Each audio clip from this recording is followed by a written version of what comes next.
Zoe whispered, her big brown eyes filled with tears that mixed with the raindrops on her cheeks. I didn't mean to cry so loud. Amara's heart shattered into a million pieces as she knelt on the wet concrete, pulling her daughter close. The security guard's words still echoed in her mind. Ma'am, you need to leave immediately. You've disrupted our entire office, and there will be no rescheduling. We cannot have this kind of disturbance in a professional environment. The interview had started well. Amara had answered every question perfectly, her communications degree finally feeling useful after 3 years of unemployment.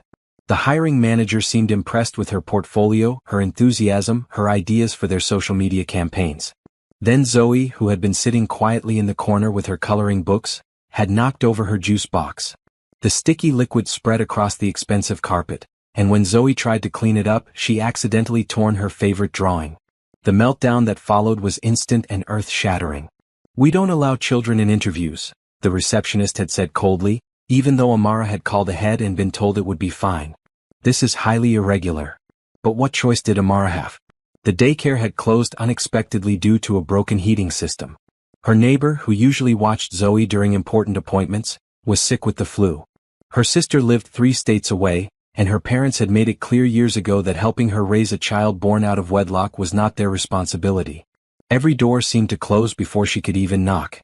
Now, standing in the rain with her sobbing daughter, Amara felt the weight of their entire situation crash down on her shoulders. The eviction notice folded in her purse gave them 30 days to find new housing. The food stamps would run out by the end of the week. Her ancient car, parked 3 blocks away because she couldn't afford downtown parking, might not even start after sitting in this weather. What are we going to do, baby? She whispered to Zoe, though she knew her 4-year-old couldn't possibly understand the gravity of their situation. They had no backup plan. This job was supposed to be their salvation, their way out of the cycle of poverty that had trapped them since the day Zoe's father walked out 18 months ago. The glass doors of the building swished open behind them, and Amara tensed, expecting security to tell them to move along. Instead, she heard a gentle male voice. Excuse me, are you all right? Amara looked up to see a tall man in an expensive navy suit, but what struck her wasn't his obvious wealth. It was the genuine concern in his warm brown eyes, the way he crouched down to her level despite the puddles forming around them, the umbrella he immediately opened to shield them from the rain. I saw what happened in there, he continued, his voice soft and kind. That was completely unprofessional of them. You shouldn't have been treated that way. Wait, before we continue with Amara's story, I have to ask you something that's been weighing on my heart. How many times have you seen someone struggling and wished you could help, but didn't know how? How many single mothers do you think face this exact situation every single day? If this story touches your heart, please subscribe and share your thoughts in the comments. Your voice matters, and together we can shed light on these important stories that need to be told. Jonathan Mitchell had been leaving his monthly board meeting when he witnessed the scene unfold.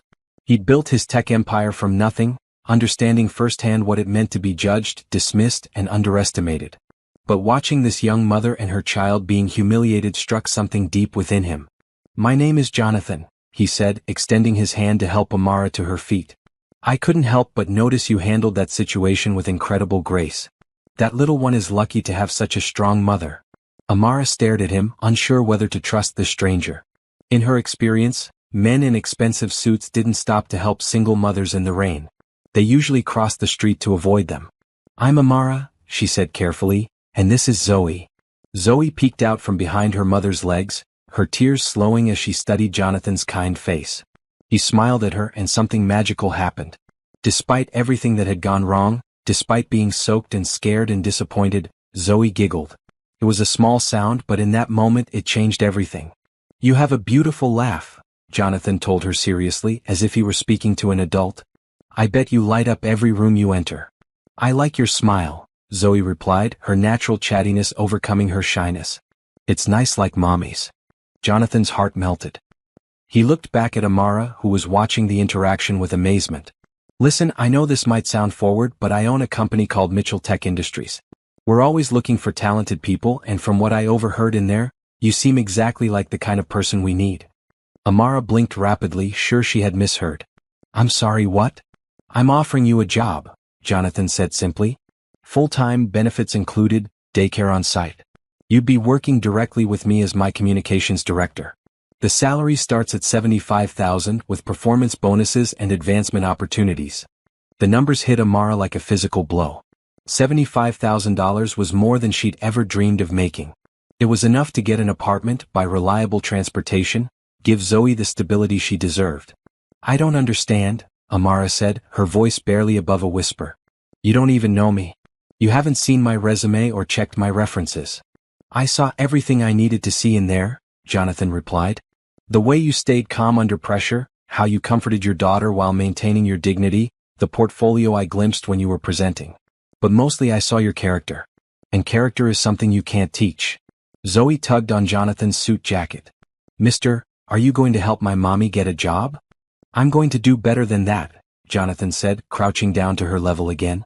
I'm going to make sure your mommy has the job she deserves, and that you have a safe place to play while she works. Would you like that? Yes, please, Zoe said solemnly, then brightened. Can I bring my crayons? You can bring all the crayons you want, Jonathan promised. Amara felt tears streaming down her face, but for the first time in months, they weren't tears of desperation. I don't know what to say. This is too generous. I can't possibly accept. Yes, you can, Jonathan interrupted gently. And you should. Everyone deserves a chance to succeed. Everyone deserves kindness. Let me help you, Amara. Let me help both of you. Something in his voice, the sincerity in his eyes, the way Zoe had immediately trusted him, made Amara's decision for her. Okay, she whispered. Yes, thank you. Thank you so much. Don't thank me yet, Jonathan said with a warm smile. Wait until you see how hard I'm going to work you. Zoe giggled again, that same magical sound that had started this whole conversation. Mommy works super hard already. She can work hard for you too. I'm sure she can, Jonathan agreed, looking at Amara with something that might have been admiration. Now let's get you both somewhere warm and dry. We have a lot to discuss, and I think this little one might need some hot chocolate. As they walked toward Jonathan's car, a sleek black sedan parked in the executive section, Amara felt like she was living in a dream. This morning she had woken up in their cramped studio apartment, counting the dollars in her wallet and praying for a miracle. Now a stranger had offered her more than just a job. He had offered them hope. But even as gratitude flooded her system, a small voice in the back of her mind whispered warnings. Men like Jonathan Mitchell didn't just hand out dream jobs to struggling single mothers. There had to be a catch. There always was. She pushed the doubts aside as Zoe chattered excitedly about having crayons at Mommy's new work. For now, she would choose to believe in this unexpected kindness. She would choose to hope. Because sometimes, when you were drowning, you had to trust the hand that reached down to pull you up, even if you couldn't see where it was leading you. As Jonathan helped them into his car, adjusting the heat and handing Zoe a pack of tissues from his glove compartment, Amara realized that this moment, this terrible day that had started with such humiliation, might actually be the beginning of something wonderful. She just had no idea how wonderful it would become. The interior of Jonathan's car was unlike anything Amara had ever experienced. The leather seats were heated, warming her rain-soaked body immediately. Soft classical music played from speakers that seemed to be everywhere and nowhere at once. Zoe's eyes were wide as she explored the tablets built into the back of the front seats, already loaded with children's games and educational apps. Is this your car, Mr. Jonathan? Zoe asked, her earlier trauma forgotten in the face of such luxury. It is, Jonathan replied, adjusting the rearview mirror so he could see her better. Do you like it? It's like a spaceship, Zoe declared, making whooshing sounds as she pretended to fly through space. Her infectious joy filled the car, and Amara saw Jonathan's smile grow wider with each of her daughter's silly comments. They drove through the downtown district, past the gleaming office buildings and upscale restaurants that Amara had only ever seen from bus windows. Jonathan handled the luxury vehicle with ease, one hand on the steering wheel while he pointed out landmarks to Zoe. That building there, the tall one with the blue glass? That's where I work. Where your mommy will work too. Amara stared up at the impressive structure. Mitchell Tech Industries occupied the top 15 floors of the 40-story building. She had read about the company in business magazines at the library, knew it was worth billions, but seeing it in person made her stomach flutter with nervousness. I don't have any business clothes, she admitted quietly, suddenly aware of how out of place she would be in such an environment. Just this one outfit and it's ruined now. That's easily solved, Jonathan said dismissively. We have an account with several clothing stores. Consider it part of your employment package. Professional wardrobe, fully paid. I can't let you buy me clothes, Amara protested, her pride warring with her desperation. It's too much. It's an investment, Jonathan explained patiently. I need my communications director to look the part. Besides, it's tax deductible for the company. He made it sound so practical, so matter-of-fact, that Amara found herself nodding. Everything about this man seemed too good to be true, but Zoe was already calling him Mr. J, and asking if they could visit his office every day. They pulled into the parking garage beneath the Mitchell Tech building. Jonathan's reserved spot was right next to the elevator, marked with his name in gold lettering. As they rode up to the executive floor, Amara caught glimpses of the various departments through glass walls. Young, diverse employees worked collaboratively in bright, open spaces. Children's artwork hung in the hallways next to mission statements about innovation and inclusion. We have over 300 employees, Jonathan explained as they walked down a corridor lined with floor-to-ceiling windows. About 60% are parents, which is why we invested so heavily in our family support programs. The daycare center took up an entire floor. Through the windows, Amara could see children of all ages engaged in activities. There was an infant area with soft play equipment, a toddler section with tiny tables and chairs, and a school-age area with computers and reading corners. The staff members wore bright green uniforms and moved with the patience and energy that only the best childcare workers possessed. Oh my goodness, Amara breathed, watching a group of 4-year-olds just like Zoe working on an art project. This is incredible. Wait until you see the playground on the roof, Jonathan said, clearly pleased by her reaction. It's Zoe's age group's favorite spot. Zoe pressed her face against the glass, her breath fogging the window. Can I really play here, Mommy? If you want to, Amara said, still trying to process the generosity of it all. Most daycare centers in their neighborhood had waiting lists and costs that exceeded rent payments. This place looked like something from a parenting magazine. Jonathan's office occupied a corner of the top floor, with views of the city that stretched for miles. But what struck Amara wasn't the luxury or the size. It was how personal it felt. Family photos covered one wall, showing Jonathan with various groups of people at company picnics and charity events. There were children's drawings taped to his desk, thank you cards from employees, and a bookshelf filled with business texts alongside children's stories. I like reading to the daycare kids during my lunch breaks, Jonathan explained when he noticed her looking at the picture books.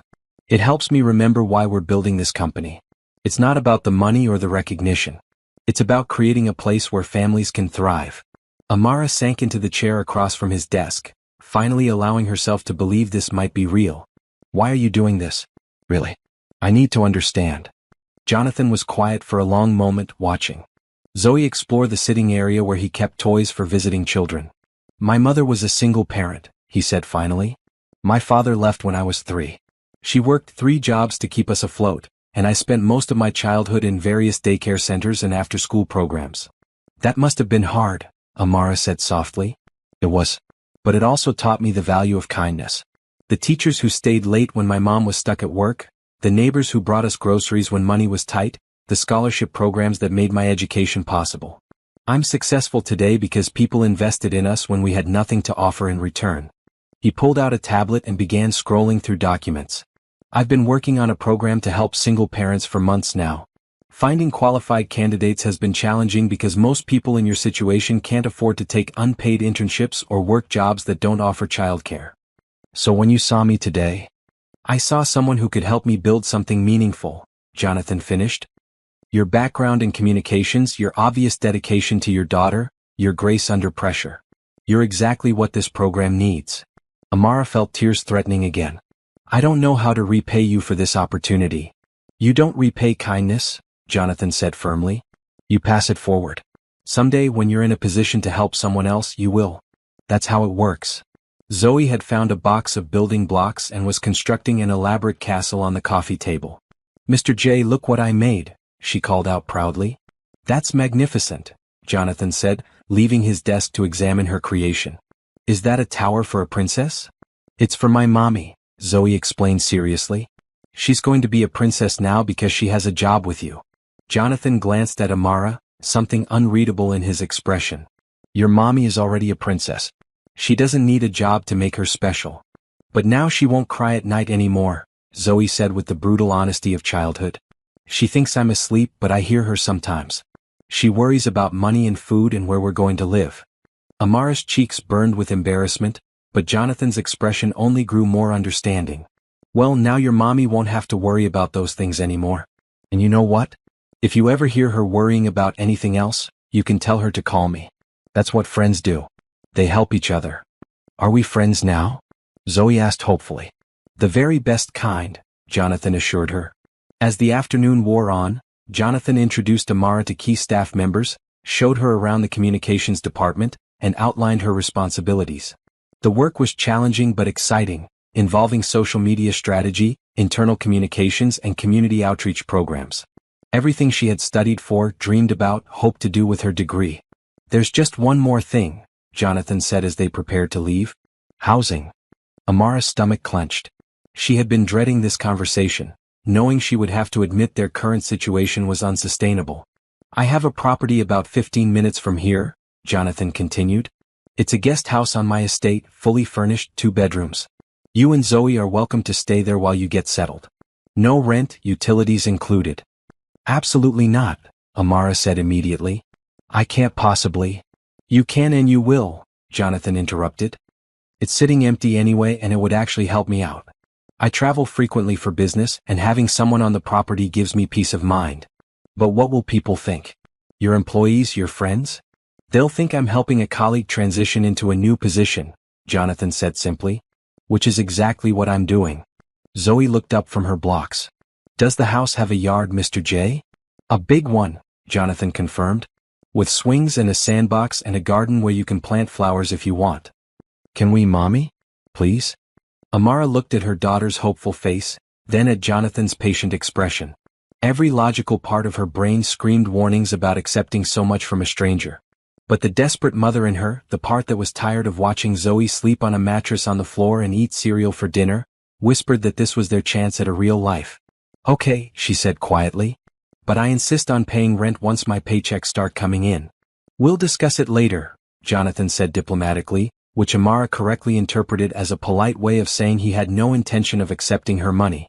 As they gathered their things to leave, Zoe tugged on Jonathan's jacket again. Mr. J? Yes, sweetheart? Thank you for being nice to my mommy. She deserves nice things. Jonathan knelt down to her level one more time.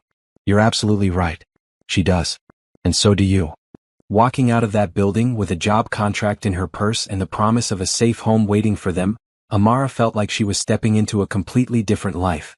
The rain had stopped and late afternoon sunlight was breaking through the clouds, turning the wet streets into mirrors that reflected possibilities. Is this really happening? She asked Jonathan as he helped them into his car again. It's really happening, he confirmed. Tomorrow morning you start your new life. Both of you. As they drove toward their new temporary home, Zoe fell asleep in her car seat, exhausted by the day's emotional roller coaster. Amara watched the scenery change from urban to suburban to something approaching rural luxury. When they finally turned through iron gates and down a tree-lined driveway, she gasped. The main house was a sprawling colonial-style mansion, all white columns and wide verandas. The guest house, set back among tall oak trees, was like something from a fairy tale. 2 stories, painted a cheerful yellow with blue shutters, surrounded by flower beds and a white picket fence. This is where we're going to live? Amara whispered. For as long as you need, Jonathan said, carrying a sleeping Zoe toward the front door. Welcome home. Standing on the porch of their new house, watching this kind stranger carry her daughter as if she were precious cargo, Amara realized that sometimes life could change in a single afternoon. Sometimes, when you thought you had reached the end of your rope, the rope turned out to be longer than you imagined. Sometimes, kindness really could change everything. The alarm clock's gentle chime woke Amara at 6 in the morning, but she had already been awake for an hour, staring at the ceiling of her new bedroom. The guest house had felt like a dream when they'd arrived the night before, but in the soft morning light filtering through lace curtains, it felt like home.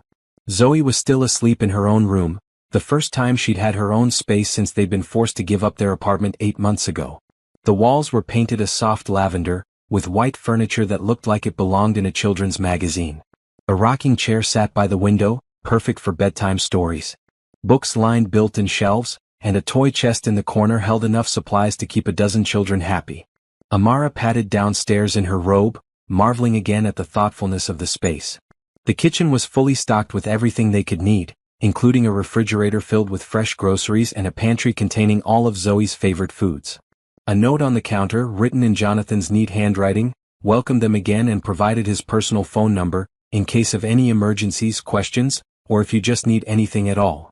She made coffee with a machine that probably cost more than her monthly food budget and stood at the kitchen window, watching the sunrise paint the sky in shades of pink and gold. The backyard stretched toward a small lake, where ducks were already swimming in lazy circles. A swing set and sandbox sat beneath towering oak trees, and Amara could already picture Zoe's delight when she discovered them. At 7:30, she woke her daughter gently, half expecting Zoe to be confused about where they were. Instead, Zoe sat up immediately, her face bright with excitement. "Is this still real, Mommy? Do we really live here now?" "We really do, baby," Amara confirmed, helping her daughter select an outfit from the closet that had been mysteriously stocked with clothes in exactly Zoe's size. "Are you ready to see the daycare today? Can I bring my new books?" Zoe asked, clutching a picture book about dragons that she'd found on her nightstand. "Of course you can."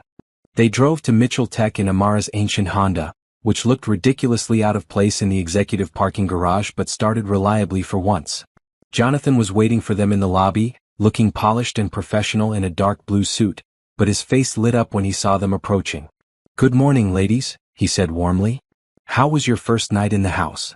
"It was like sleeping in a cloud," Zoe announced dramatically, making Jonathan laugh. "And you, Amara? Was everything comfortable?" "More than comfortable," she replied, though comfortable seemed inadequate to describe the luxury they'd experienced. "Thank you again for everything. I still can't quite believe this is real." "It's real," Jonathan assured her. "And I'm glad you're here. We have a lot of work to do." He walked them to the daycare first, where the morning coordinator, Mrs. Patterson, was waiting with a warm smile and a clipboard.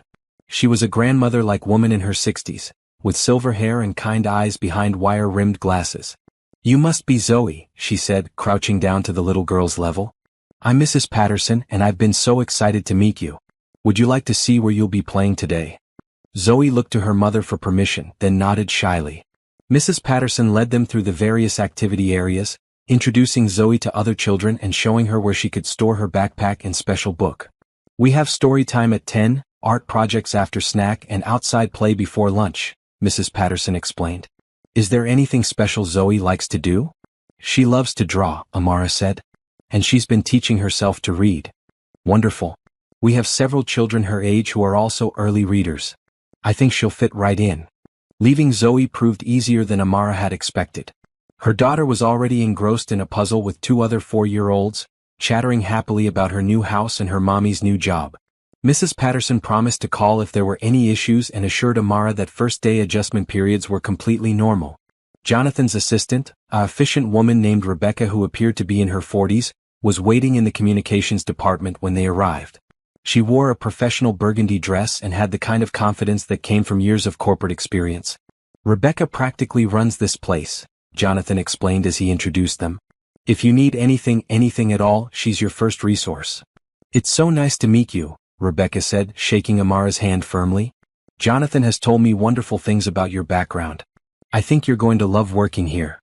They spent the morning in meetings, with Rebecca and Jonathan walking Amara through the company's current communication strategy. Mitchell Tech focused on developing software solutions for healthcare and education, with particular emphasis on making technology accessible to underserved communities. Their social media presence was professional but lacked the personal touch that could really connect with their audience. "That's where you come in," Jonathan explained, pulling up examples of campaigns from other companies. "We want to tell stories. Real stories about how our products are changing lives, about the families we employ, about the communities we serve." Amara felt her excitement building as she understood the scope of what they wanted to accomplish. "You're talking about humanizing the brand. Showing the faces behind the technology." "Exactly," Jonathan said, and she caught a note of genuine enthusiasm in his voice. "We have incredible stories to tell.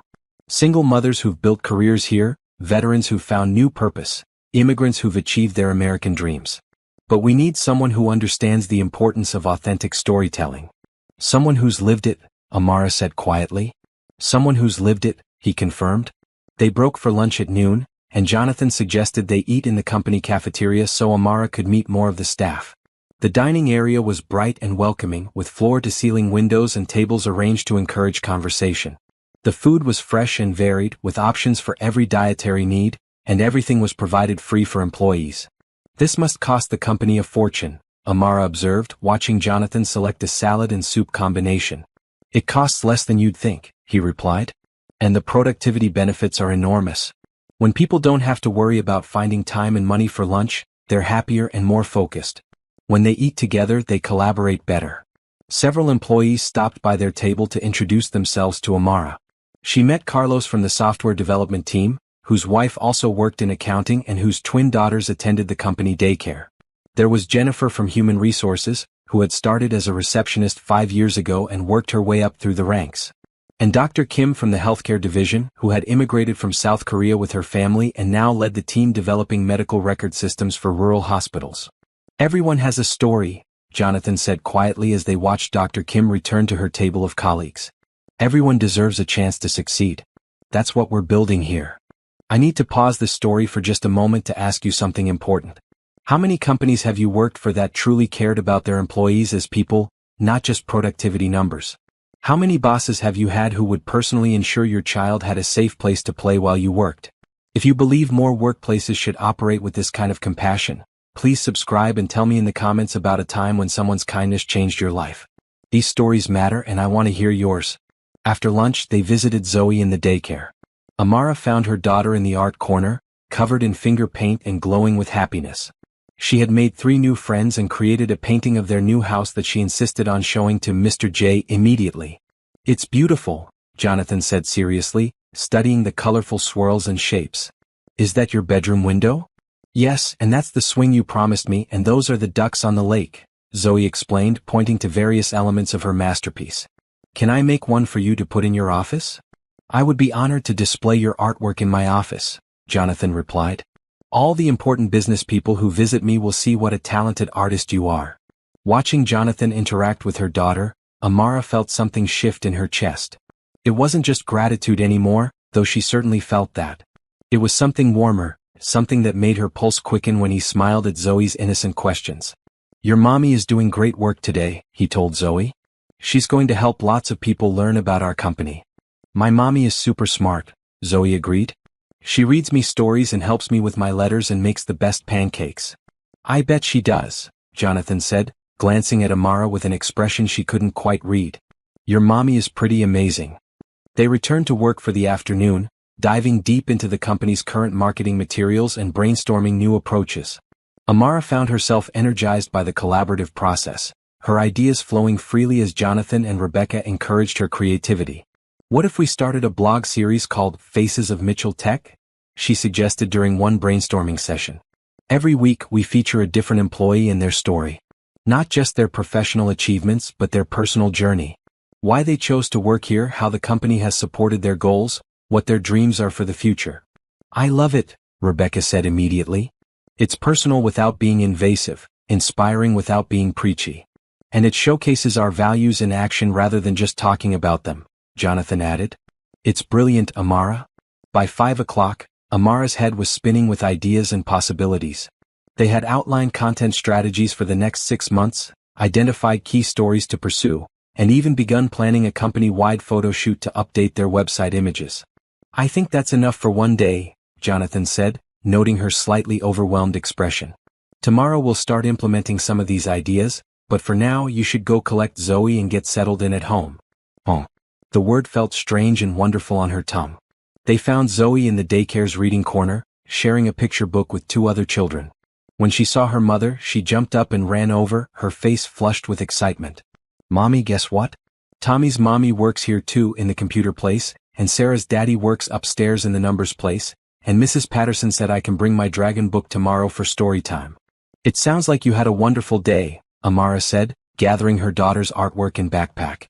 The best day ever, Zoe confirmed. Can we come back tomorrow? We sure can, baby. Every day except weekends. What about Mr. J? Does he come every day too? I do, Jonathan said, joining them in the reading corner.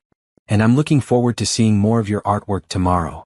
As they prepared to leave, Rebecca handed Amara a folder with her employment paperwork, benefits information, and a company credit card for professional expenses. Your first paycheck will be deposited this Friday, she explained. If you need an advance for any immediate expenses, just let me know. Walking to their cars, Zoe skipping between them while she chattered about her new friends, Amara felt like she was living someone else's life. 24 hours ago, she had been unemployed, facing eviction, and watching her daughter color on the floor of their studio apartment. Now she had a career, a beautiful home, and more hope than she had felt in years.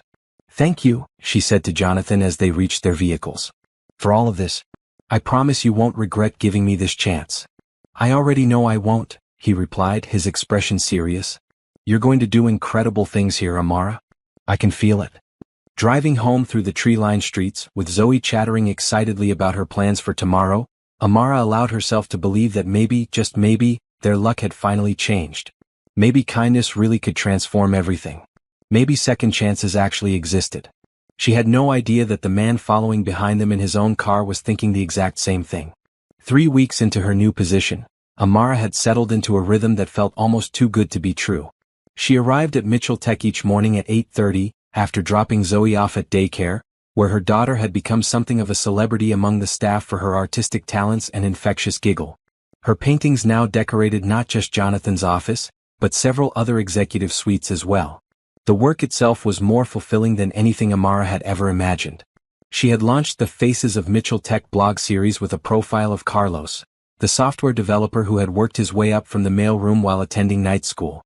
The response from both employees and the online community had been overwhelmingly positive, with engagement rates triple what the company had seen before. "You've got a gift for this," Rebecca told her one morning as they reviewed analytics from their latest social media posts. "The way you capture people's stories, it's like you can see straight into their hearts." "I just ask them what matters to them," Amara replied, though she was pleased by the praise. "Everyone has something beautiful to share if you know how to listen." Jonathan had taken to joining their morning strategy meetings, ostensibly to provide executive input, but Amara suspected he simply enjoyed the collaborative energy. He had an unusual leadership style, she had noticed. Instead of dictating from above, he asked questions, listened carefully to responses, and somehow made everyone feel like their contributions were valued. "What's next for the blog series?" he asked during one of these sessions, settling into the conference room chair beside Amara. She tried not to notice how the morning sunlight highlighted the gold flecks in his brown eyes, or how he always smelled faintly of cedar and something clean she couldn't identify. "I'd like to profile Dr. Kim next," Amara suggested, consulting her notes. "Her story about immigrating with her family and building a career in technology is inspiring. Plus, it ties into our healthcare initiative." "Excellent choice," Jonathan agreed. "Dr. Kim is brilliant, and her perspective on accessible healthcare technology could really resonate with our target audience." "There's just one challenge," Amara continued, hesitating slightly. "Her story is quite personal. Her family faced significant hardships when they first arrived, and I want to make sure we handle it with sensitivity." "What do you need?" Jonathan asked immediately. "Time. And probably a translator for when I interview her parents. They're an important part of her story, but their English is limited." "Done," Jonathan said without hesitation. "Whatever resources you need, you have them. Good storytelling can't be rushed." These moments of immediate support still caught Amara off guard. In her previous work experience, every request had required justification, multiple approvals, and budget negotiations. Jonathan's trust in her judgment was both liberating and slightly intimidating. After the meeting, she lingered to organize her files while Rebecca gathered her materials. Jonathan remained seated, scrolling through something on his tablet, but she could feel his attention on her. "Is everything okay?" she asked when they were alone. "You seem thoughtful today." He looked up from his tablet, a slight smile playing at the corners of his mouth. "I was just thinking about how different the office feels since you started working here. More alive somehow." "It's a wonderful place to work," Amara said diplomatically, though her pulse quickened at his words. "Everyone has been so welcoming." "That's not what I meant," Jonathan said quietly. "I meant you specifically. Your energy, your perspective, the way you see possibilities where others see problems. It's been refreshing." The air in the conference room suddenly felt charged, and Amara found herself studying the pattern in the conference table rather than meeting his gaze. "I just do my job." "No," Jonathan said, standing and moving closer to where she was organizing papers. "You do so much more than that. Yesterday, when you noticed that new intern looking overwhelmed and spent your lunch break helping her with her presentation. Last week, when you organized that birthday party for Mrs. Patterson. The way you make everyone feel seen and valued. That's not just a job, Amara. That's who you are." She looked up at him then, surprised by the intensity in his voice. "I don't know what to say to that." You don't have to say anything, he replied. I just wanted you to know that your presence here matters. To the company, to our mission, to... He paused, seeming to reconsider his words. To all of us. Before Amara could respond, a knock on the conference room door interrupted them. Dr. Kim appeared in the doorway, her professional black dress making her look even more polished than usual. Sorry to interrupt, she said, but Amara, I wanted to catch you before my next meeting. I've been thinking about your interview request and I'd like to accept. That's wonderful, Amara said, grateful for the distraction from whatever moment had been building between her and Jonathan. When would be convenient for you? Actually, I was wondering if you might have time to meet my parents first, Dr. Kim continued. They're visiting this weekend, and I thought you might like to hear their perspective on our family's journey. My mother makes incredible Korean food, and she's been wanting to thank you for featuring our stories. I would love that, Amara said immediately. But I couldn't impose on your family time. It would be an honor to have you, Dr. Kim assured her. My parents believe strongly in hospitality, and they're proud of what we're building here. Besides, my mother has heard about Zoe from Mrs. Patterson and insists that you bring her. Apparently, she has a granddaughter the same age who's visiting too. Amara glanced at Jonathan, who nodded encouragingly. That sounds like a perfect opportunity for research and relationship building. Then it's settled, Dr. Kim said, smiling. Saturday at 2 o'clock. I'll send you my address. And Amara? Thank you for taking the time to really understand our stories. It means more than you know. After Dr. Kim left, Amara found herself alone with Jonathan again, but the earlier intensity had been replaced by something more comfortable, more familiar. You're building real relationships with our employees, he observed. That's not something that can be taught. It doesn't feel like work when you genuinely care about people, Amara replied. Everyone here has been so kind to Zoe and me. This feels less like a company and more like a community. That's exactly what I was hoping to create, Jonathan said, his expression growing serious again. I've seen too many companies where employees are just numbers, where families are seen as distractions rather than assets. I wanted to build something different. Why? Amara asked, then caught herself. I'm sorry, that's probably too personal. Not at all, Jonathan assured her. It's actually quite simple. When I was Zoe's age, my mother worked for a company that grudgingly allowed her to bring me to the office when she couldn't find childcare. I spent hours sitting in a corner trying to be invisible, knowing that my presence was seen as a problem rather than just part of life. Amara's heart clenched, imagining a young Jonathan trying to make himself small and unnoticed. That must have been difficult. It was lonely, he admitted. And it taught me early that most workplaces aren't designed for real human lives. They're designed for the fantasy that employees don't have families, emergencies, or needs beyond their job descriptions. So you decided to create something different. I decided to create the kind of place my mother deserved to work. Where bringing your child wouldn't be a crisis, where personal emergencies wouldn't threaten your career, where people could build lives, not just collect paychecks. The sincerity in his voice, the passion behind his words, made Amara see him in a completely new light. She had assumed his generosity came from wealth and privilege, but it actually came from understanding exactly what it felt like to be vulnerable and dependent on others' kindness. Your mother would be proud, she said softly. She passed away 2 years ago, Jonathan said, his voice steady but gentle. Cancer. But yes, I think she would be proud. She got to see the early stages of what we were building here, and she was particularly excited about the child care center. I'm so sorry for your loss. Thank you. She was an incredible woman. Strong, resilient, determined to give me every opportunity she never had. A lot like you actually. The comparison made Amara's cheeks warm. I'm just doing what any parent would do. No, Jonathan said firmly. You're doing what the best parents do. There's a difference. A comfortable silence settled between them, broken only by the soft hum of the building's air system and distant sounds of office activity. Amara found herself studying Jonathan's profile as he gazed out the conference room windows. There was something about him that felt both mysterious and familiar, like a song she almost remembered. Can I ask you something? She said impulsively. Of course. Do you ever regret it? Building a company this way? It must be expensive, having all these employee benefits and support programs. Wouldn't it be more profitable to run things traditionally? Jonathan turned from the window, a smile playing at his lips. Do you know what our employee retention rate is? No. 96%. Do you know what our productivity metrics look like compared to industry standards? I assume they're good? 40% above average. Do you know how many of our employees have been promoted from within in the past 5 years? I get the point, Amara said, laughing. It's good business. It's the best business, Jonathan confirmed. When you invest in people, they invest in you. When you treat employees like family, they care about the company's success like it's their own. When you create an environment where people can thrive personally, they excel professionally. So it's not just altruism. It's strategy. The best strategies are the ones where everyone wins, Jonathan said. Our employees win, their families win, our clients win, our shareholders win, and the communities we serve win. I don't believe in zero-sum thinking. Amara studied his face, looking for any hint of insincerity or self-congratulation, but found only genuine conviction. You really believe that, don't you? I've lived it, he said simply. Every day for the past 7 years, watching this place grow and evolve.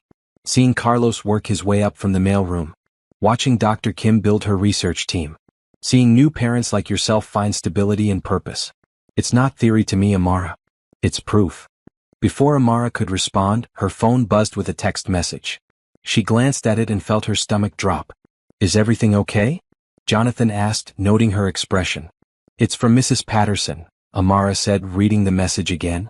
Zoe fell on the playground. She's okay, but they want me to come check on her. Go, Jonathan said immediately. Take all the time you need. Amara was already gathering her things, her mind racing with worry. I'm sorry, I know we have the budget meeting this afternoon. Amara. Jonathan's voice was gentle but firm. Your daughter comes first. Always. Everything else can wait. She looked at him gratefully, once again struck by his immediate understanding of her priorities. Thank you. That's what I meant about building this place for real human lives, he said, walking with her toward the elevator. Emergencies happen. Children get hurt. Life doesn't pause for budget meetings. As the elevator doors opened, Amara felt a surge of something deeper than gratitude. It was recognition, she realized. In Jonathan, she saw someone who understood that being a parent meant your heart walked around outside your body, vulnerable and precious. Someone who knew that true leadership meant creating space for people to be fully human. Thank you, she said again as she stepped into the elevator. For everything. Give Zoe my love, he called as the doors began to close. And tell her I expect to see her artwork in my office tomorrow morning. Rushing down to the daycare, Amara realized that somewhere over the past 3 weeks, Jonathan Mitchell had stopped being her generous boss and had become something else entirely. Something that made her pulse race and her cheeks warm. Something that felt dangerously like hope for a future she had never dared to imagine. Something that terrified and thrilled her in equal measure. Zoe's injury turned out to be a scraped knee and a bruised ego, easily remedied with a colorful bandage and an extra snack. But as they sat together in the daycare's comfort corner, Amara noticed her daughter's unusual quietness. What's on your mind, sweetheart? She asked, smoothing Zoe's hair back from her forehead. Mommy, Zoe said seriously, do you like Mr. J? The question caught Amara off guard. Of course I like him, baby. He's been very kind to us. No, Zoe said with the exaggerated patience of a 4-year-old explaining something obvious to an adult. Do you like him? Like in the movies when people get married? Amara felt her cheeks burn. Zoe, honey, Mr. Jonathan is my boss. He's helping us by giving me a job. But he smiles different when he talks to you, Zoe insisted. And you get all red like a tomato when he says nice things. I do not get red like a tomato, Amara protested, though she could feel her face warming even as she spoke. Yes, you do. Like right now. Zoe giggled, the sound that had started their entire journey with Jonathan. Mrs. Patterson says when grown-ups like each other, they get all silly and forget how to talk normally. Mrs. Patterson said that? When Mr. Carlos brought flowers for Miss Jennifer in the office place, Mrs. Patterson said they were being silly because they like each other but were too scared to say so. Amara made a mental note to have a conversation with Mrs. Patterson about appropriate topics of discussion with 4-year-olds. Zoe, grown-up feelings are complicated. Mr. Jonathan and I work together and we're friends, but what if you got married? Zoe interrupted, her eyes bright with excitement.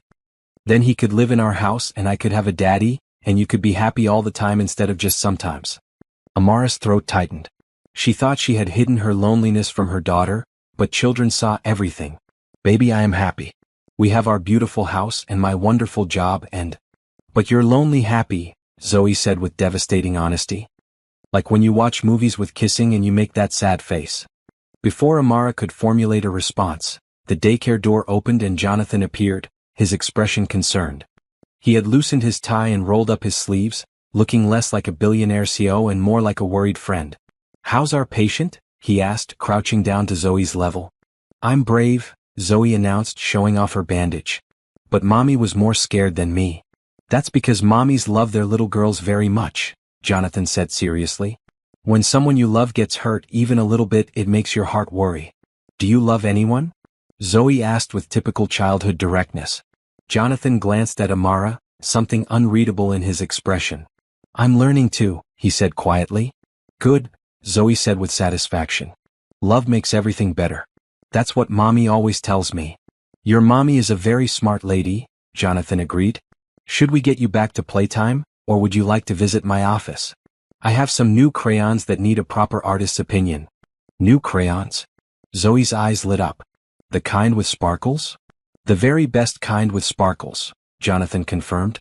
As they walked toward the elevator, Zoe skipping between them while she chattered about her grand plans for the sparkly crayons, Amara felt the weight of Jonathan's earlier words. "I'm learning to." The way he had looked at her when he said it made her stomach flutter with possibilities she wasn't ready to examine.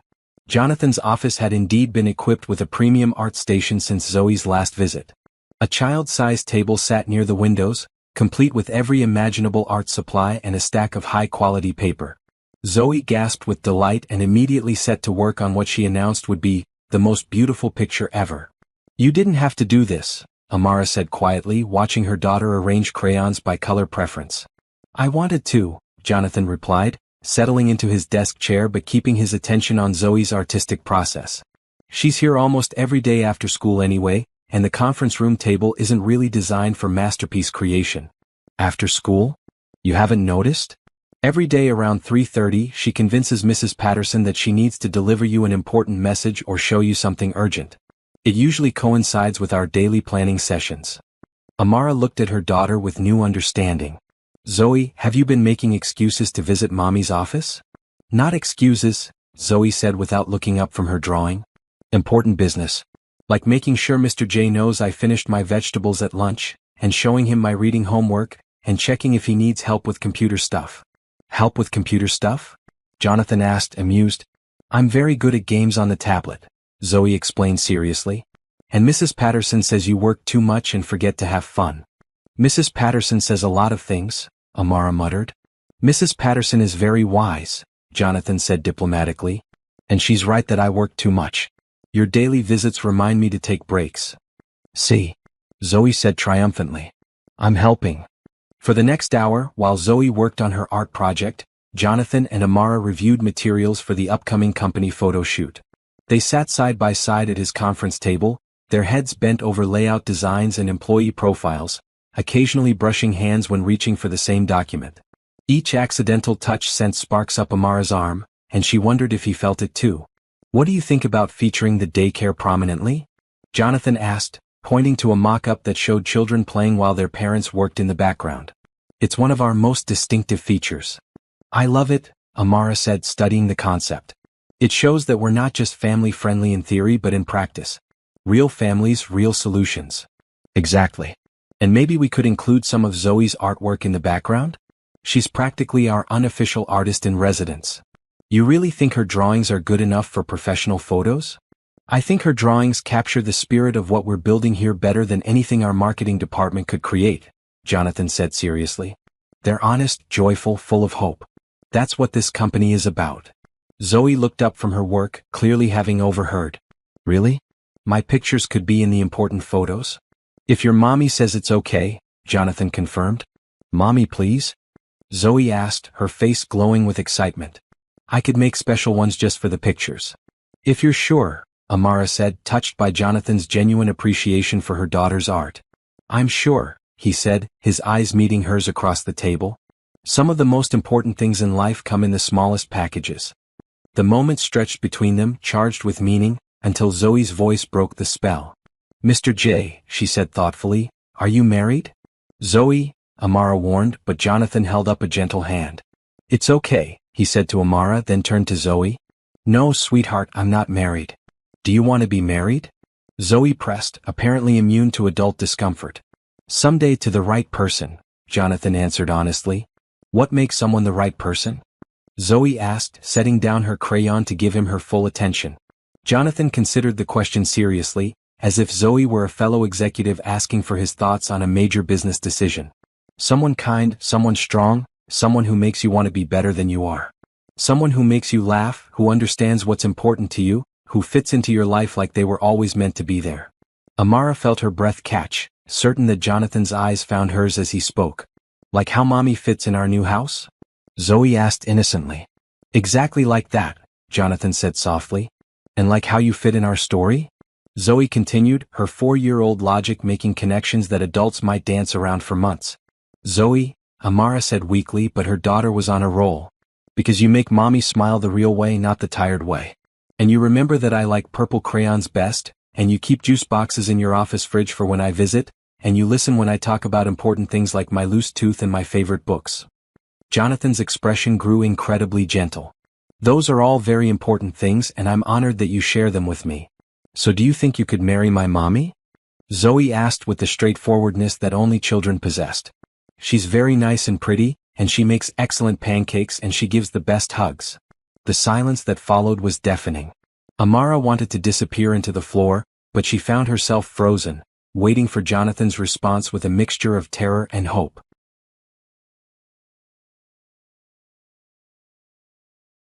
Your mommy is all of those things, Jonathan said finally, his voice careful and warm. She's also one of the most remarkable women I've ever met. Any man would be lucky to have her love. But especially you, right? Zoe pressed, apparently missing the diplomatic nature of his response. Especially me, Jonathan agreed quietly, his gaze finding Amara's again. Good, Zoe said with satisfaction, returning to her artwork. Then you should ask her. Mrs. Patterson says when you really like someone, you should tell them before someone else does. Mrs. Patterson gives a lot of advice, Amara managed, her voice slightly strangled. She's had 3 husbands, Zoe informed them seriously. So she knows about these things. Jonathan laughed, a rich sound that filled the office with warmth. I'll definitely keep Mrs. Patterson's expertise in mind. As the afternoon wore on, Zoe's presence seemed to dissolve the usual professional boundaries between Amara and Jonathan. She watched him explain business concepts to her daughter in terms she could understand, saw how he valued Zoe's opinions on everything from crayon color choices to office decoration. Most remarkably, she observed how natural it all felt. Jonathan didn't interact with Zoe like an adult tolerating a child's presence. He engaged with her like family. What do you think? Zoe asked eventually, holding up her completed artwork. She had drawn their house, with 3 stick figures standing in front of it. 1 tall figure in a blue suit, 1 medium figure in a red dress, and 1 small figure in a yellow dress. Above them she had written, "My family," in careful 4-year-old letters. Amara's heart stopped. Zoe, honey? It's beautiful, Jonathan said, his voice slightly hoarse. But sweetheart, I'm not part of your family. I'm your friend. Not yet, Zoe said with the confidence of someone who had clearly thought this through. But you could be. If you wanted to be. She looked between the 2 adults, her expression so hopeful and innocent that Amara felt tears threaten. Families are built in lots of different ways, Jonathan said gently. Sometimes people become family because they choose each other, not just because they're related. Like how you chose us? Zoe asked. Like how I chose you, Jonathan confirmed. And like how we choose you back? Amara watched this exchange with growing amazement. Her 4-year-old daughter was having the conversation that she and Jonathan had been dancing around for weeks, cutting through all the adult complications and focusing on what mattered. Yes, Jonathan said, his eyes finding Amara's. Like how you choose me back. In that moment, looking at this man who had rescued them from their darkest hour, who had given them hope and stability and purpose, who was now holding her daughter's drawing like it was a priceless treasure, Amara realized that Zoe was right about everything. She was ready to choose. She just hoped he was ready to be chosen. Saturday afternoon found Amara standing outside Dr. Kim's suburban home, holding a nervous Zoe's hand while balancing a bottle of wine and a bouquet of flowers. The house was a modest 2-story colonial with a well-maintained garden and children's toys scattered across the front yard. Remember your manners, Amara whispered to Zoe as they approached the front door. And remember to use my inside voice, Zoe added seriously, having been thoroughly coached on proper dinner party behavior. Dr. Kim answered the door wearing a casual green sweater and jeans, looking more relaxed than Amara had ever seen her at the office. "Amara, Zoe, welcome. Please come in." The interior of the house was warm and inviting, filled with the aroma of Korean cooking and the sound of children's laughter from somewhere upstairs.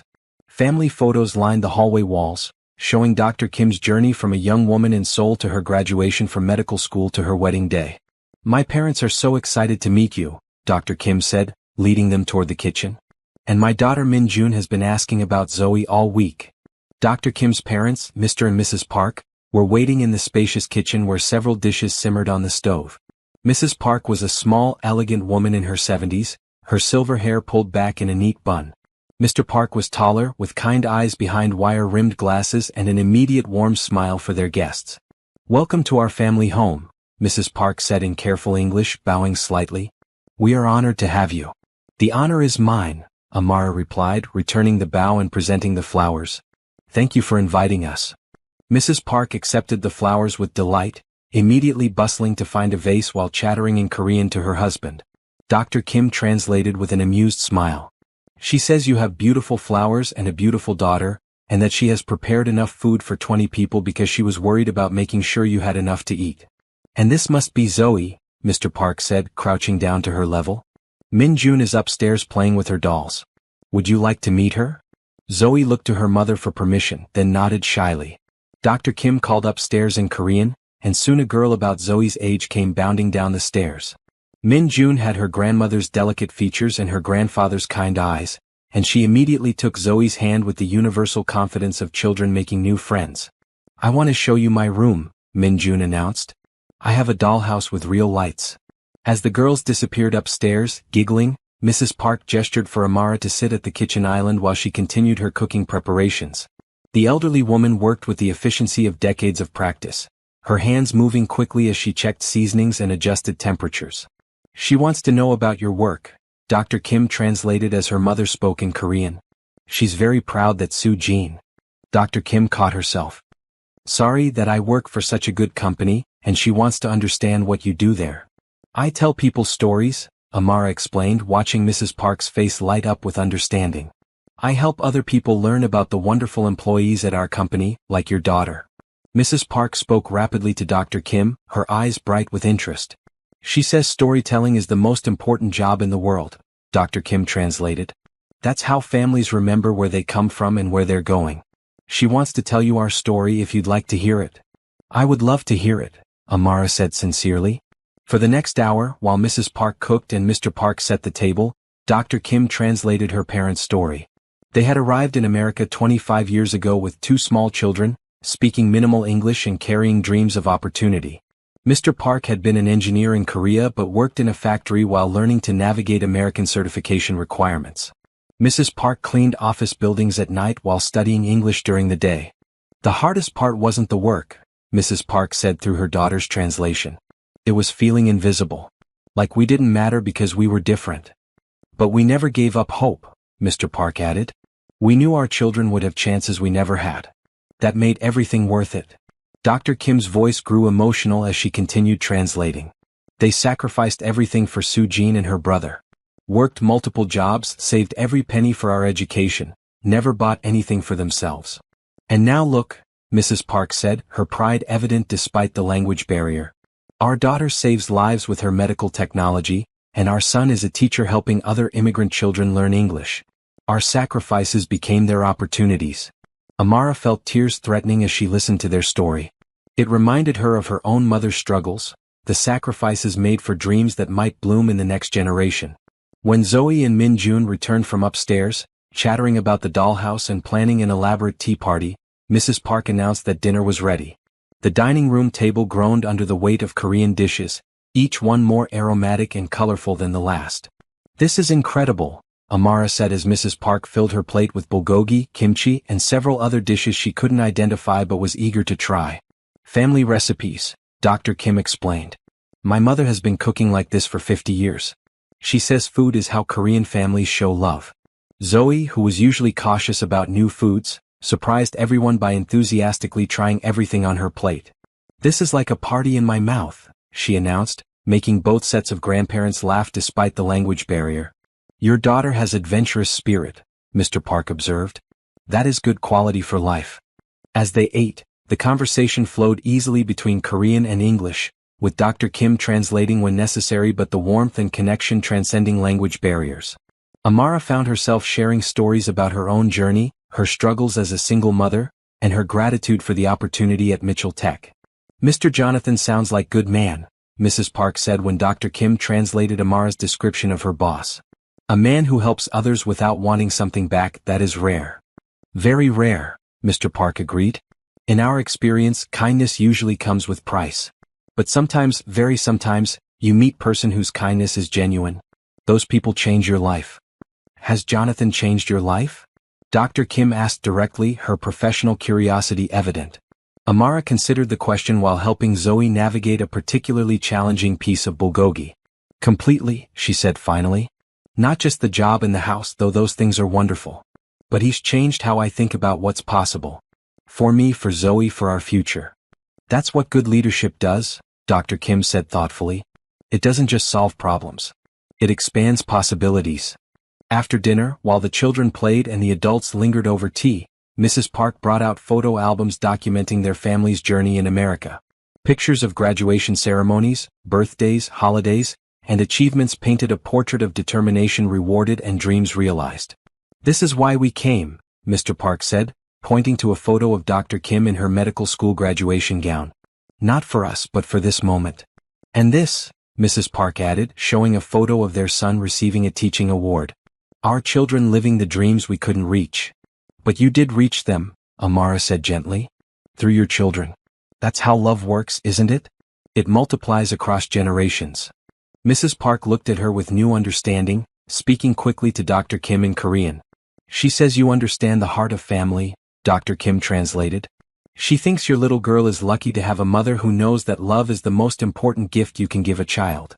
As the evening wound down and they prepared to leave, Mrs. Park pressed containers of leftovers into Amara's hands while speaking earnestly to her daughter. "She wants you to know," Dr. Kim translated, "that you are welcome in our family anytime. She says kindness recognizes kindness and she sees it in you. And she wants to know," Dr. Kim continued with a slight smile, "if Mr. Jonathan might like to try her cooking sometime. She thinks a man who takes care of single mothers and their children deserves a good meal." Amara laughed, imagining Jonathan's reaction to Mrs. Park's maternal interest. "I'll be sure to mention that to him." As they drove home through the quiet suburban streets, Zoe chattering about her new friend and the promise to have a playdate soon, Amara reflected on the evening's conversations. The Park story reminded her that building a new life required both courage and patience, that some dreams took years to unfold. "Mommy," Zoe said from her car seat, "Mrs. Park asked me if Mr. J was my daddy." Amara's hands tightened on the steering wheel. "What did you tell her?" "I told her he wasn't yet, but that maybe he could be someday if we asked nicely." "Zoe." "She said that sounded like a good plan," Zoe continued matter-of-factly. "And Min Jun said her granddaddy wasn't her real granddaddy, but he became her family when her grandmama got married again. She said families can grow in lots of ways." Out of the mouths of babes, Amara thought. "That's true, sweetheart. Families do grow in lots of ways. So we could grow our family too?" Amara pulled into their driveway, parking next to the guest house that had become home. Through the windows of the main house, she could see lights on, suggesting Jonathan was home from whatever weekend activities occupied billionaire CEOs. "Maybe we could," she said quietly, surprising herself with the admission. "Can we ask him tomorrow?" Zoe asked with typical 4-year-old impatience. "These things take time, baby," Amara explained. "Adults have to go slow with important decisions." "But not too slow," Zoe said seriously, "because good things shouldn't wait too long."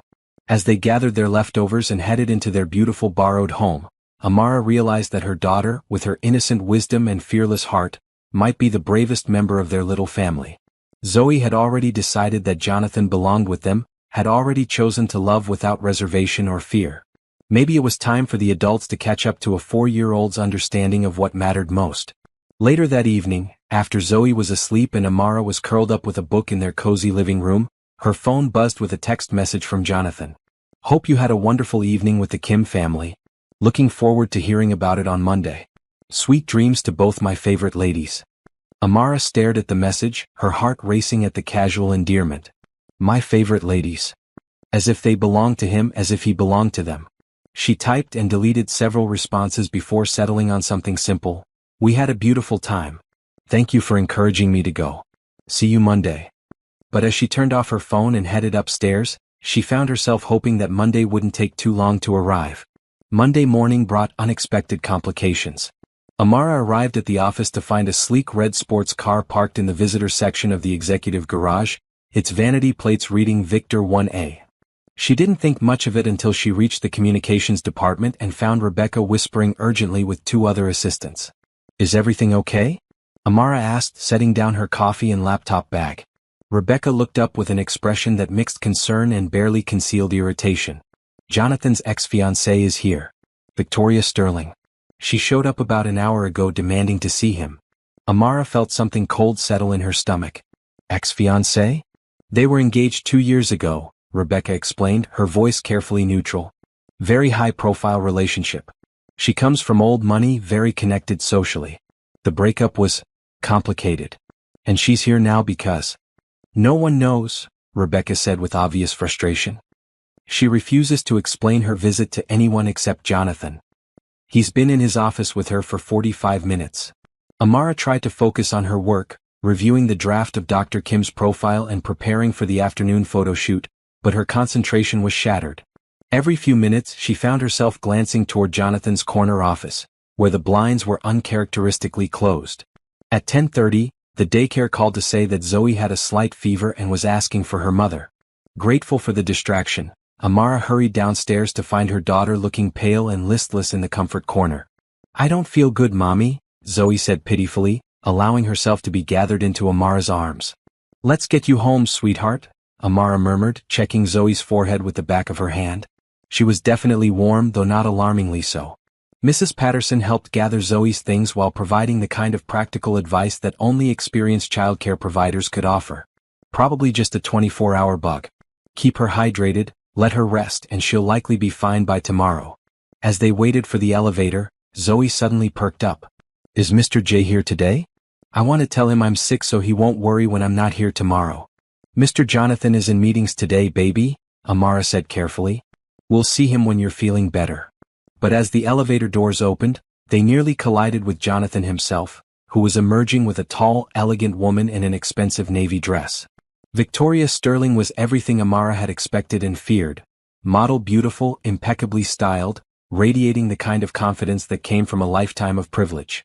Her blonde hair was perfectly coiffed, her makeup flawless despite the early hour, and her jewelry alone probably cost more than Amara's annual salary. Amara, Jonathan said, his expression brightening immediately when he saw them, though Amara noticed the tension around his eyes. And Zoe, are you feeling all right, sweetheart? I have a fever, Zoe announced dramatically, though she seemed to perk up considerably at Jonathan's attention. Mrs. Patterson says I need to go home and drink juice and sleep. That sounds like excellent medical advice, Jonathan said seriously, though his attention kept flickering between Zoe and Victoria, who was studying this interaction with obvious interest. Jonathan, Victoria said, her voice carrying the kind of crisp authority that made it clear she was accustomed to being the center of attention. Aren't you going to introduce me? There was a moment of awkward silence before Jonathan seemed to remember his manners. Victoria, this is Amara Washington, our communications director, and her daughter Zoe. Amara, this is Victoria Sterling. Charmed, Victoria said, extending a perfectly manicured hand to Amara. Her handshake was firm, professional, and somehow conveying that she was sizing up potential competition. Jonathan has mentioned you. You're the charity case he hired, correct? The words hit Amara like a physical blow, made worse by the casual tone in which they were delivered. She felt her cheeks burn with humiliation, acutely aware of her off-the-rack blouse and department store shoes in comparison to Victoria's obvious designer ensemble. Victoria, Jonathan said sharply, his voice carrying a warning. What? I'm simply trying to understand your recent, philanthropic endeavors, Victoria continued with a smile that didn't reach her eyes. It's admirable really how you've taken in this little family. Very charitable of you. Zoe, despite her fever, seemed to sense the tension in the adult conversation. She pressed closer to her mother while studying Victoria with the unblinking stare that only children could manage. We should go, Amara said quietly, desperate to escape this mortifying encounter. Zoe needs to rest. Of course, Jonathan said, his expression softening as he looked at them. Take all the time you need. And Zoe, I hope you feel better soon. Will you visit me if I'm still sick tomorrow? Zoe asked with the directness that always made adults smile. If your mommy says it's okay, Jonathan promised. How sweet, Victoria said, though her tone suggested she found it anything but sweet. Playing house with the help. This time Jonathan's response was immediate and cold. That's enough, Victoria. I'm simply observing, darling, Victoria replied, though she had the grace to look slightly chastened. No offense intended. The elevator doors chose that moment to open again, and Amara stepped inside quickly, eager to escape before Victoria could make any more observations. As the doors began to close, she heard Victoria's voice, pitched just loud enough to be overheard. Really, Jonathan, I hope you know what you're doing. These situations can become so complicated. The drive home passed in a blur of hurt and humiliation. Zoe dozed in her car seat while Amara's mind replayed every word of the encounter. Charity case. Playing house with the help. The casual cruelty of Victoria's assessment stung all the more because it voiced fears Amara had been trying to suppress for weeks. What was she to Jonathan, really? An employee he was helping out of the goodness of his heart? A charity project that made him feel good about himself? Or something more genuine? Back at the guest house, she settled Zoe on the living room couch with juice, crackers, and her favorite blanket. Her daughter was already looking better, the fever seeming to break as quickly as it had appeared. Mommy, Zoe said thoughtfully as Amara adjusted her pillows, I didn't like that lady. Why not, sweetheart?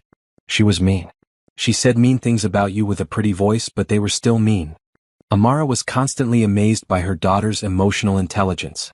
Sometimes adults say things they don't mean when they're upset or confused. Was she upset because Mr. J likes us better than her? The question was so perceptive that Amara nearly choked on her own coffee.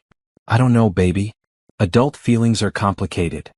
But Mr. J does like us better, right? Zoe pressed. He smiles more with us. And he keeps my pictures in his office. And he gave us this house. Mr. Jonathan has been very kind to us, Amara said carefully, though Victoria's words kept echoing in her mind. Charity case.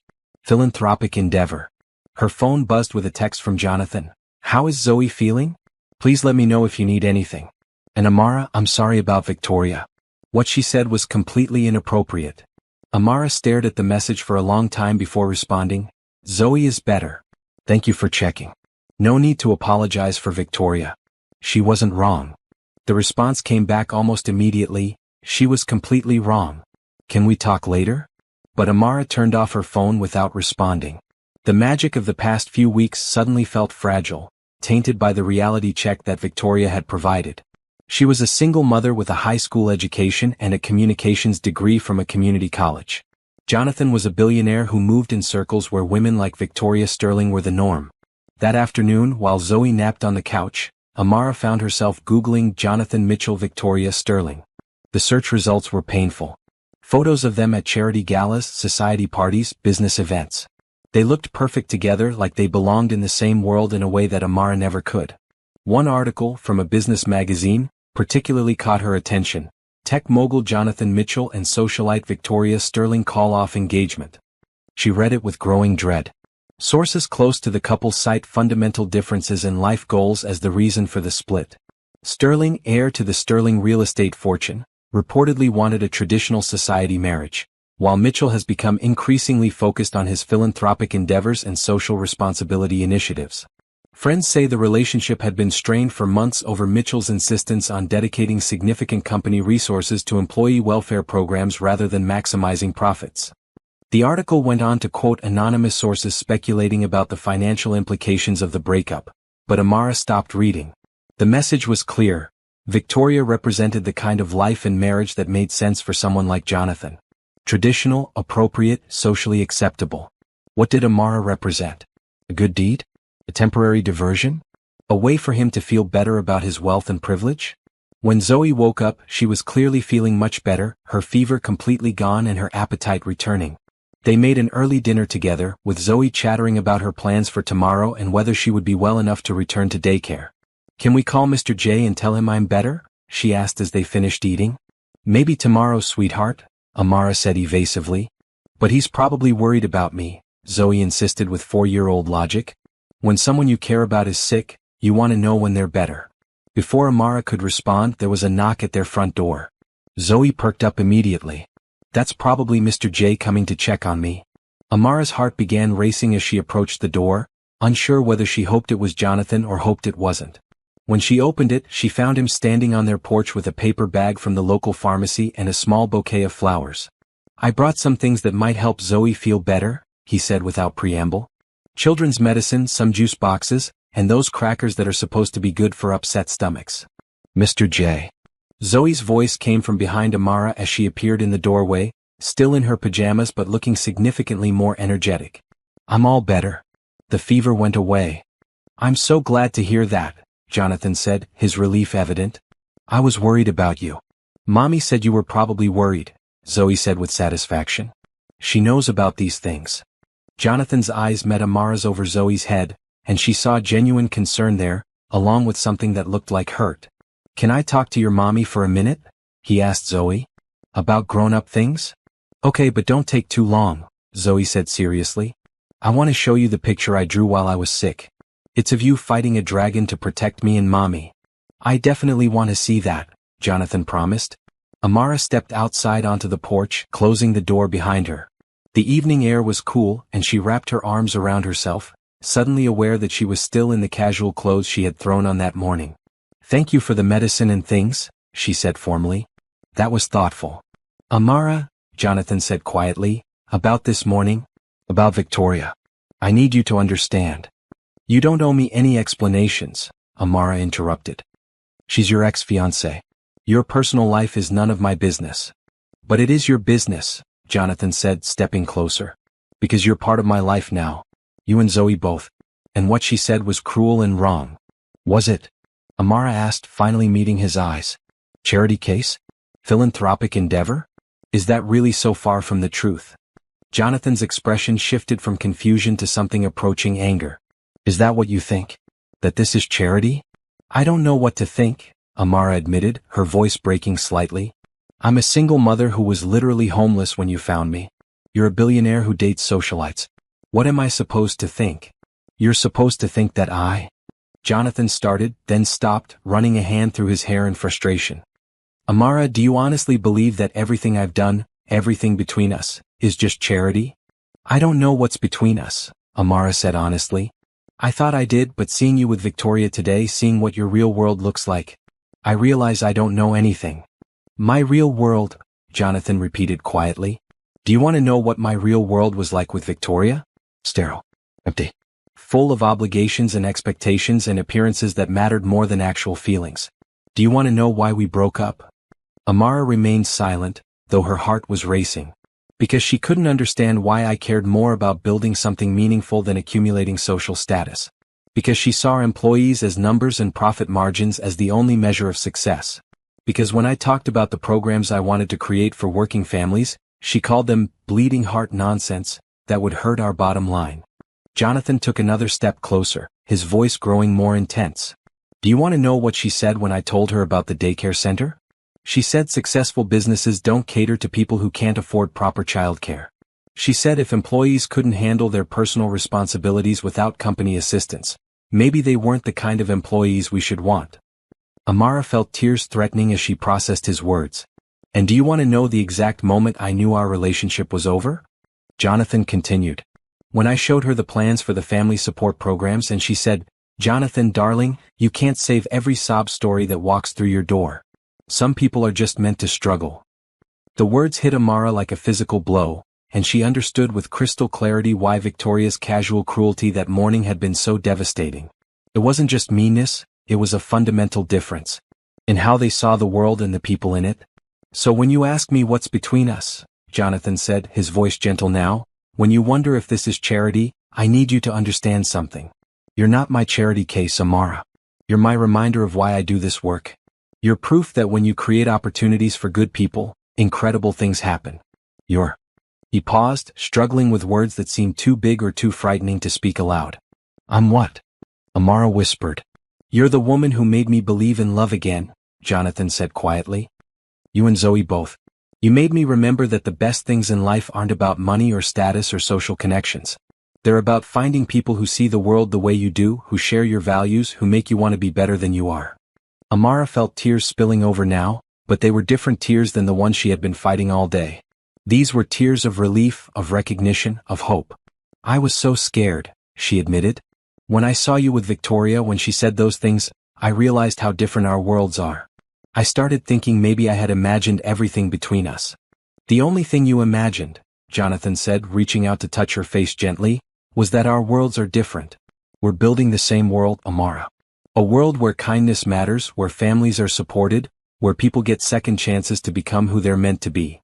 And what am I meant to be? She asked, leaning into his touch. Happy, Jonathan said simply. Loved. Valued for exactly who you are. And if you'll let me, I'd like to spend a very long time making sure you never doubt that again. Before Amara could respond, the front door opened and Zoe's head appeared. Are you done with the grown-up talk? She asked hopefully. Because I really want to show Mr. J my dragon picture, and also I think you should probably kiss him now because that's what people do in movies when they're done being sad. Jonathan and Amara looked at each other and burst into laughter, the tension of the day finally breaking. Your daughter is very wise, Jonathan said, his hand still cupping Amara's face. She gets that from her father, Amara said automatically, then stopped, her eyes widening. I don't know why I said that. Because it's true, Jonathan said softly. Maybe not biologically, but in every way that matters. And then, with Zoe watching approvingly from the doorway, Jonathan Mitchell kissed Amara Washington for the first time, soft and gentle and full of promises for a future that suddenly seemed not just possible, but inevitable. Finally, Zoe announced with satisfaction. Now can we go inside? I'm hungry and I want to show you my dragon picture, and Mrs. Patterson said you should stay for dinner because that's what families do. Mrs. Patterson said that? Amara asked, though she was smiling too broadly to be properly skeptical. She says a lot of things, Jonathan agreed, taking Amara's hand as they followed Zoe inside. But she's usually right. As they settled into the cozy living room, with Zoe proudly displaying her artwork and chattering about plans for tomorrow, Amara realized that Victoria Sterling had actually done them a favor. Sometimes you needed someone to voice your worst fears in order to discover they weren't true. Sometimes the thing that threatened to break you apart was actually what brought you together. 3 weeks after Victoria's surprise visit, life had settled into a new rhythm that felt almost too perfect to be real. Jonathan had begun joining Amara and Zoe for dinner several evenings a week, always careful to ask permission and bring something to contribute to the meal. Their relationship had progressed from tentative friendship to something deeper, though they were both cautious about rushing into anything that might disrupt the stability Zoe had found. On this particular Wednesday evening, Jonathan was helping Zoe with an art project at the kitchen table while Amara prepared their favorite pasta dish. The scene was so domestic, so naturally right, that Amara sometimes had to pinch herself to believe it was real. Mr. J, do you think my teacher will like my volcano? Zoe asked, carefully gluing cotton balls to the construction paper mountain she had been working on for the past hour. I think your teacher is going to be amazed, Jonathan replied seriously, holding the project steady while Zoe positioned the cotton. This is the most realistic volcano I've ever seen. It's going to erupt tomorrow in class, Zoe explained with great excitement. With real lava. Well, not real lava, but red and orange paint that looks like lava. That sounds spectacular, Jonathan said. I wish I could be there to see it. You could come, Zoe said immediately. Mommy, can Mr. J come to my class tomorrow for Volcano Day? Amara glanced at Jonathan, who was trying not to look too hopeful. I think Mr. J has important business meetings tomorrow, sweetheart. Actually, Jonathan said carefully, I could probably rearrange some things.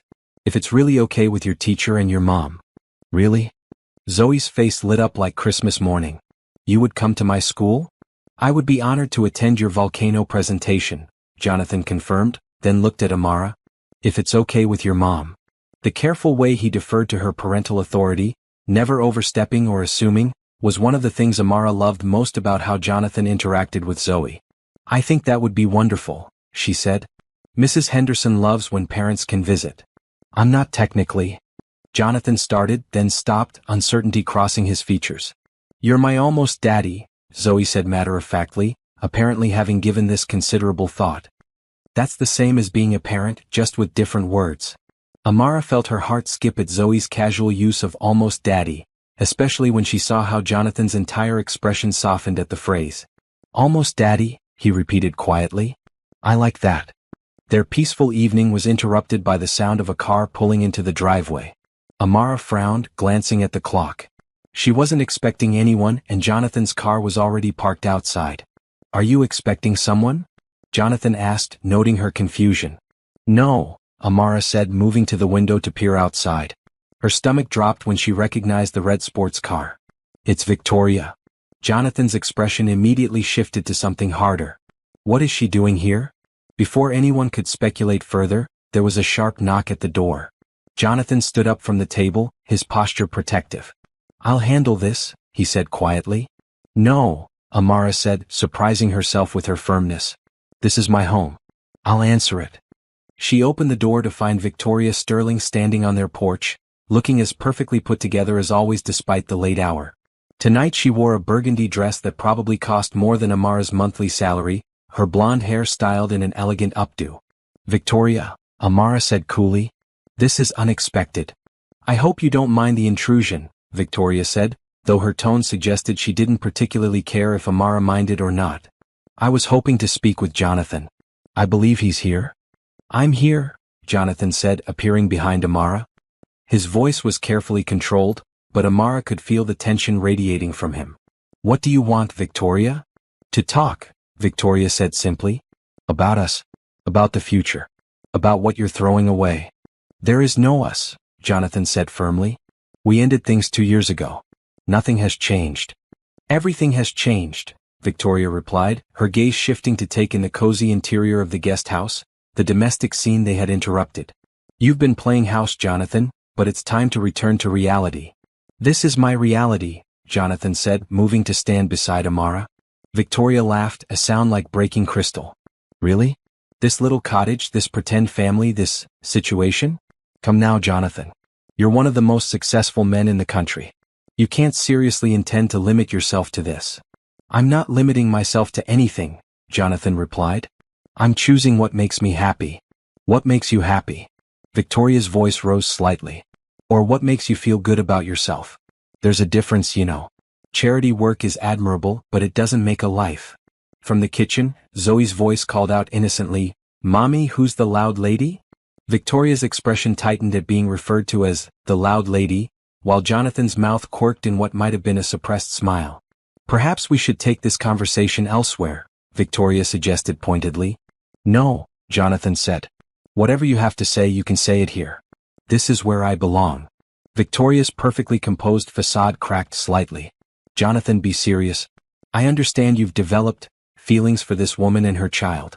Sweet, really. But you must see that it's not sustainable. What exactly do you mean by that? Amara asked, finding her voice. Victoria turned to her with the kind of smile that wealthy women perfected in finishing school, all surface politeness hiding sharp edges. Oh, my dear, I'm not criticizing you personally. But surely you can see the impossibility of this situation. Jonathan moves in circles that require a certain kind of partner. Board meetings, charity galas, international business dinners. It's not your fault that you're not equipped for that world. Equipped. Amara repeated, her temper beginning to flare. The social expectations, the networking requirements, the public scrutiny that comes with being involved with someone of Jonathan's status, Victoria explained with false sympathy.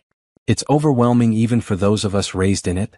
For someone from your background, it would be impossible. That's enough, Jonathan said sharply, but Victoria continued as if he hadn't spoken. And then there's the child to consider. A ready-made family is charming in theory, but the reality is quite different. International travel, late business dinners, social obligations that don't accommodate children. How long before the demands of Jonathan's real life begin to strain this little fantasy? Amara felt each word like a physical blow, not because they were mean, but because they voiced fears she had been trying to suppress. The social events she would never fit into, the business world she didn't understand, the ways Zoe's needs might conflict with Jonathan's professional obligations.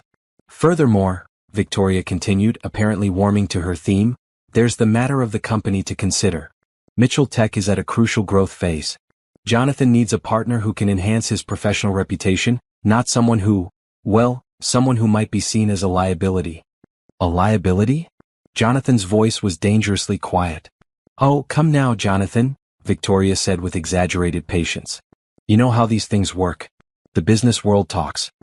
Did you hear Mitchell is involved with his employee? A single mother, no less.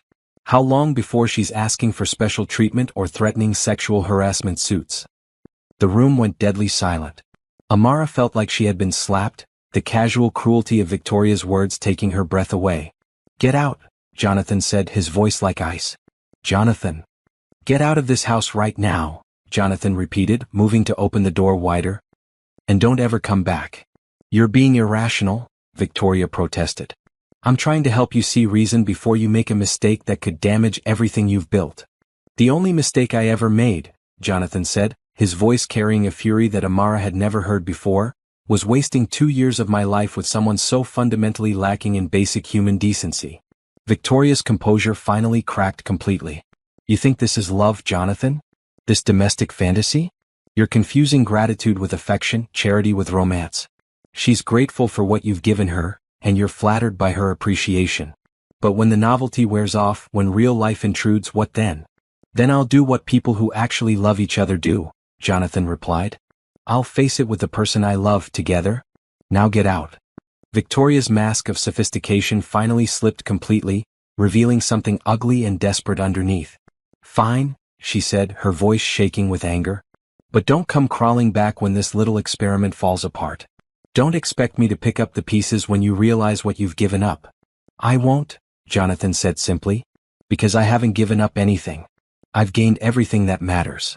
Victoria turned on her heel and stalked toward her car, but paused at the porch steps to deliver one final blow. "Give it 6 months, Jonathan. When the media attention gets intense, when the board questions your judgment, when your little girlfriend realizes she's in over her head, remember this conversation." After Victoria's taillights disappeared down the driveway, and heavy silence settled over the house, Amara stood frozen in the doorway, Victoria's words echoing in her mind. Jonathan closed the door and turned to her, his expression concerned. "Amara? Is she right?" Amara asked quietly, wrapping her arms around herself. "About any of it?" "Which part?" Jonathan asked gently, though his jaw was still tight with anger.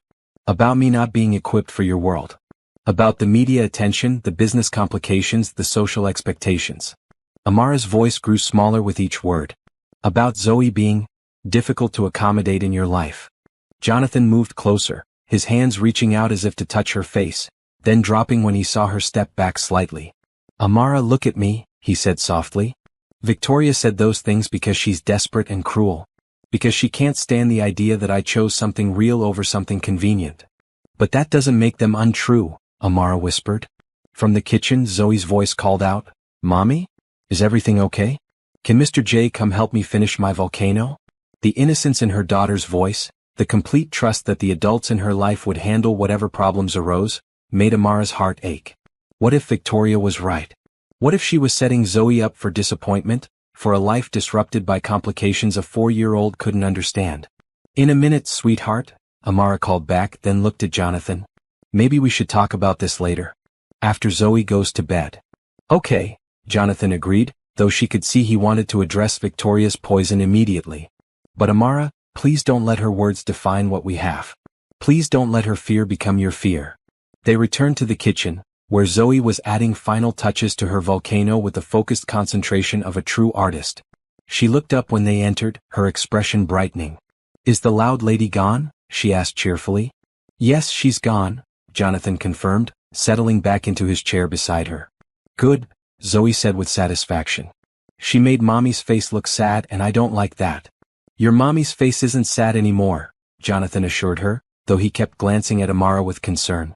They finished the volcano project, had dessert, and went through Zoe's bedtime routine with forced normalcy. But Amara could feel the weight of Victoria's words hanging over them like a storm cloud, threatening to destroy the fragile happiness they had built. After Zoe was asleep, they sat on the living room couch, and careful distance between them that hadn't existed before Victoria's visit.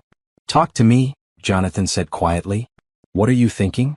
"I'm thinking about what she said," Amara admitted. "About me being a liability to your business, about not fitting into your world, about Zoe making things complicated." "And what conclusion are you reaching?" Jonathan asked, though his tone suggested he was dreading her answer. "I'm thinking that maybe love isn't enough," Amara said, the words feeling like glass in her throat. "Maybe caring about each other isn't sufficient when the practical realities are so overwhelming." Jonathan was quiet for a long moment, his hands clasped in his lap. "Do you want to know what I was thinking while Victoria was talking?" Amara nodded, though she wasn't sure she was ready for his answer. "I was thinking about last Sunday," Jonathan said. When we took Zoe to the Children's Museum, and she insisted on explaining every exhibit to both of us. How patient you were with her questions, how proud you looked when she read those display signs all by herself. He turned slightly to face her more fully. I was thinking about how natural it felt, the three of us together. How right it seemed when strangers assumed we were a family and neither of us corrected them. Jonathan.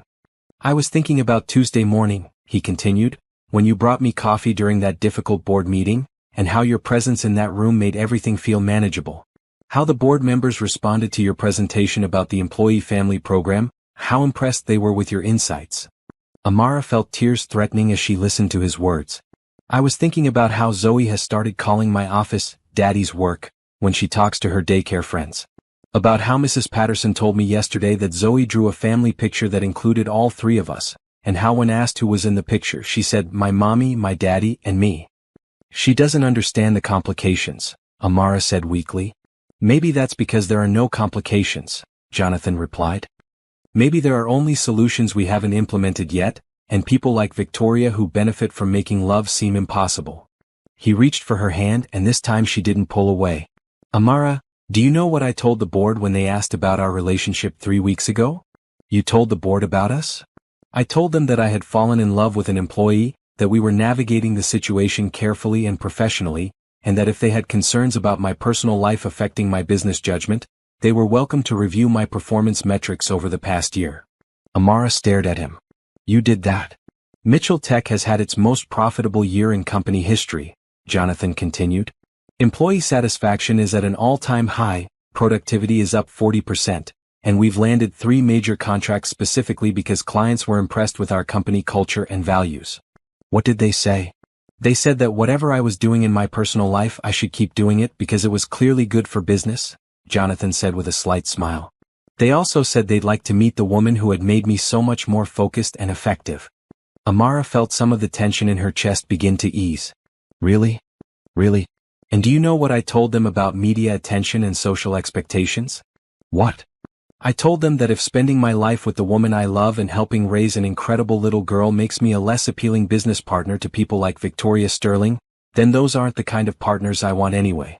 Jonathan shifted closer to her on the couch, his voice growing more intense. Amara, I don't want Victoria's world. I never did. I want this world, the one we're building together.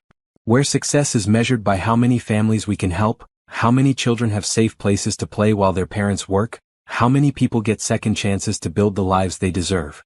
But the practical concerns she raised are exactly that. Practical concerns with practical solutions, Jonathan interrupted gently. If social events are overwhelming, we'll attend the ones that matter and skip the ones that don't. If business travel is complicated with a child, we'll adjust the travel schedule or bring our family along. If people judge our relationship, we'll prove them wrong by building something beautiful and lasting. He cupped her face in his hands, his thumbs brushing away tears she hadn't realized were falling. The only question that matters is this: do you love me? Because I love you, Amara. Completely, desperately, permanently. I love your strength and your kindness and your brilliant mind. I love how you see the best in people, how you make everyone around you want to be better. And I love Zoe, he continued, his voice breaking slightly. I love her artistic soul and her fearless heart and her absolute certainty that love conquers everything. I love being her almost daddy, and I want to be her real daddy if you'll let me. Amara felt the last of Victoria's poison drain away, replaced by the overwhelming certainty that Jonathan was right. Love might not solve every problem, but it gave you the strength to face them together. I love you too, she whispered. Both of you. I love how you make Zoe feel safe and valued. I love how you've never once made me feel less than worthy of respect. I love how you see possibilities where I see obstacles. Then that's all we need, Jonathan said, pulling her into his arms. Everything else is just details we'll figure out together. As they held each other in the quiet living room of their borrowed house, Amara realized that Victoria had actually given them a gift. By voicing every fear and doubt that had been lurking in the shadows, she had forced them to confront those fears and choose love anyway. Some tests were meant to break you apart. But sometimes, if you were lucky and brave and willing to fight for what mattered, they made you stronger instead. Outside, the rain that had been threatening all evening finally began to fall, but inside, wrapped in Jonathan's arms with their sleeping daughter safe upstairs, Amara had never felt more secure in her life. Tomorrow, Victoria's red sports car would be a distant memory. Tomorrow, Jonathan would attend Zoe's volcano presentation and beam with pride like any other parent. Tomorrow they would continue building their unconventional, beautiful, perfectly imperfect family. Tonight love was enough. 6 months later, the annual Mitchell Tech Family Picnic had grown into the kind of celebration that other companies studied as an example of employee engagement excellence. The corporate park had been transformed into a festival ground, with bouncy castles, face-painting stations, a petting zoo, and enough food to feed a small army. Employees and their families spread across the manicured lawns, the atmosphere more like a community celebration than a corporate event. Amara stood near the photography booth, watching Jonathan attempt to coach the company softball team while simultaneously fielding questions from board members who had brought their own families to the event. He wore jeans and a company t-shirt instead of his usual business attire, and Zoe had convinced him to let her paint a rainbow on his cheek during her earlier visit to the face-painting station. "He's completely smitten," Rebecca observed, joining Amara with 2 cups of lemonade. "I've worked for Jonathan for 5 years and I've never seen him this happy." "It's mutual," Amara replied, accepting the drink gratefully. The September afternoon was warm, and she'd been helping coordinate activities since early morning. "The whole company can see it," Rebecca continued with a knowing smile. "You two light up around each other. And Zoe." She gestured toward the playground area, where Zoe was leading a group of children in an elaborate game that seemed to involve a lot of dramatic gesturing and giggling. "That little girl has bloomed like a flower since you all became a family." "We're not technically a family yet," Amara said, though her cheeks warmed at the suggestion. "Please," Rebecca scoffed. "Jonathan has been carrying around a ring for 3 weeks. The man can negotiate billion-dollar deals, but he turns into a nervous teenager when he tries to plan the perfect proposal." Amara nearly choked on her lemonade. "A ring?" "Oh," Rebecca said, her eyes widening. "You didn't hear that from me? I wasn't supposed to. I mean, I don't know anything about any ring." But her flustered denials only confirmed what she'd accidentally revealed. Amara felt her heart begin racing, a mixture of excitement and terror flooding her system. She had hoped, dreamed even, but hearing it confirmed made it feel suddenly overwhelmingly real. "Rebecca," she said carefully, "hypothetically speaking, if someone were planning a proposal, when might this hypothetical event occur?" "Hypothetically," Rebecca grinned. "I'd say very, very soon. Like maybe today soon." Before Amara could process this information further, Zoe came running over, her face flushed with excitement and painted like a butterfly.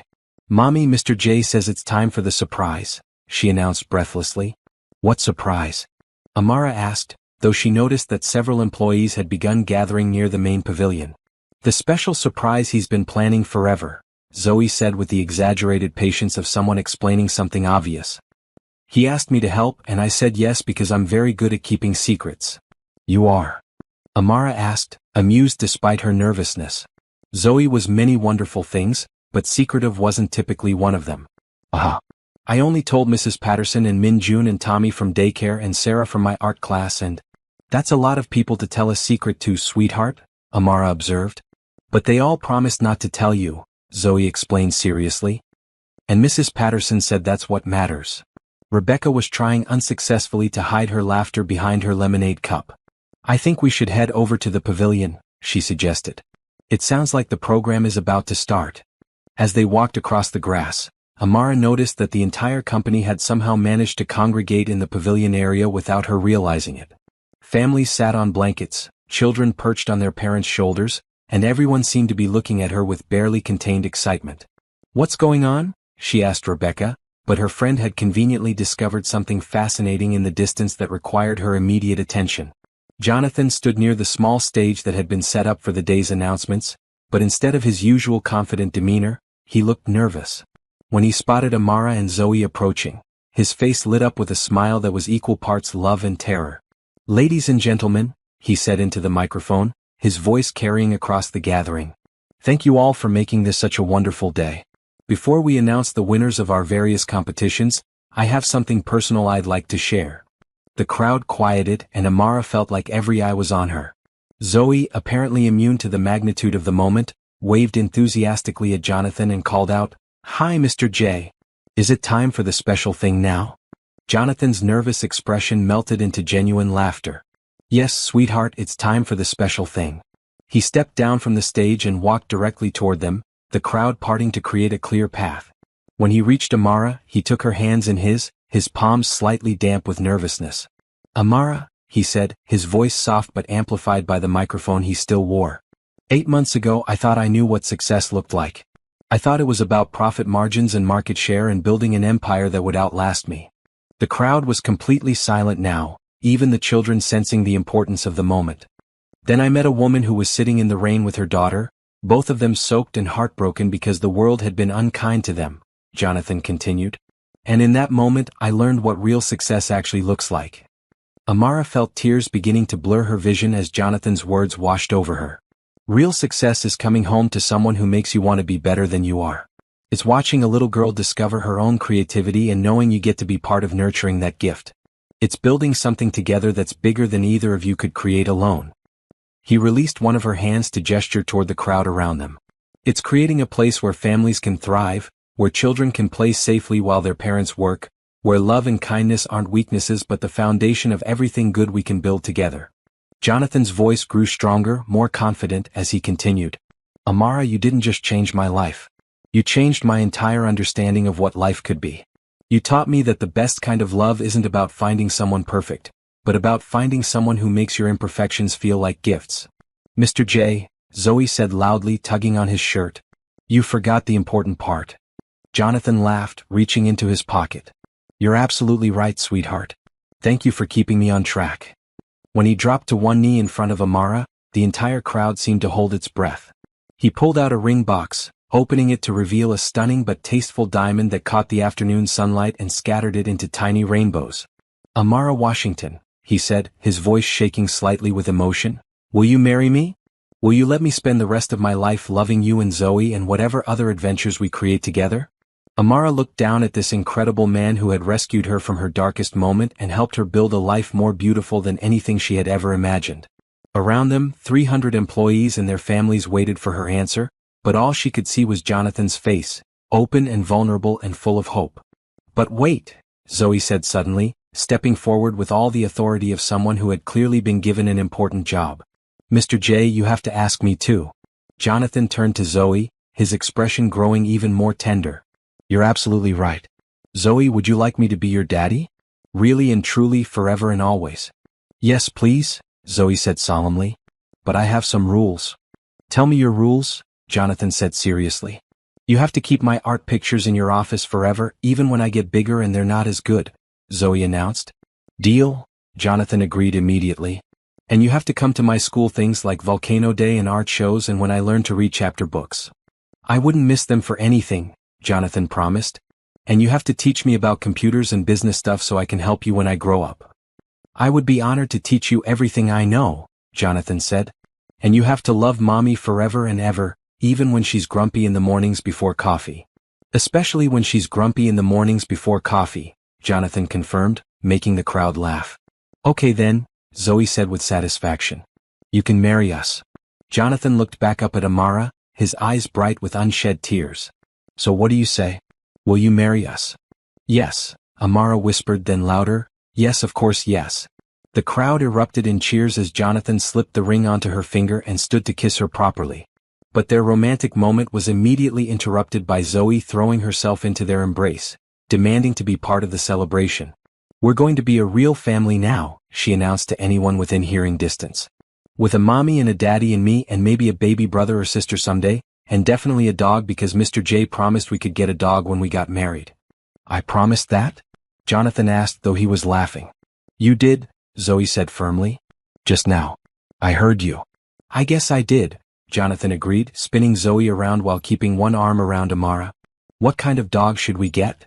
As their colleagues and friends swarmed around them with congratulations and well wishes, Amara marveled at how perfectly right this moment felt. Not perfect in the sense of being flawless, but perfect in the sense of being exactly what was meant to happen. Mrs. Patterson appeared with a camera, insisting on taking pictures of the newly engaged family. Dr. Kim pressed flowers into Amara's hands that had been mysteriously prepared ahead of time. Carlos started a chant of speech. Speech. That was quickly taken up by the entire crowd. "You have to say something," Rebecca told Amara, practically bouncing with excitement.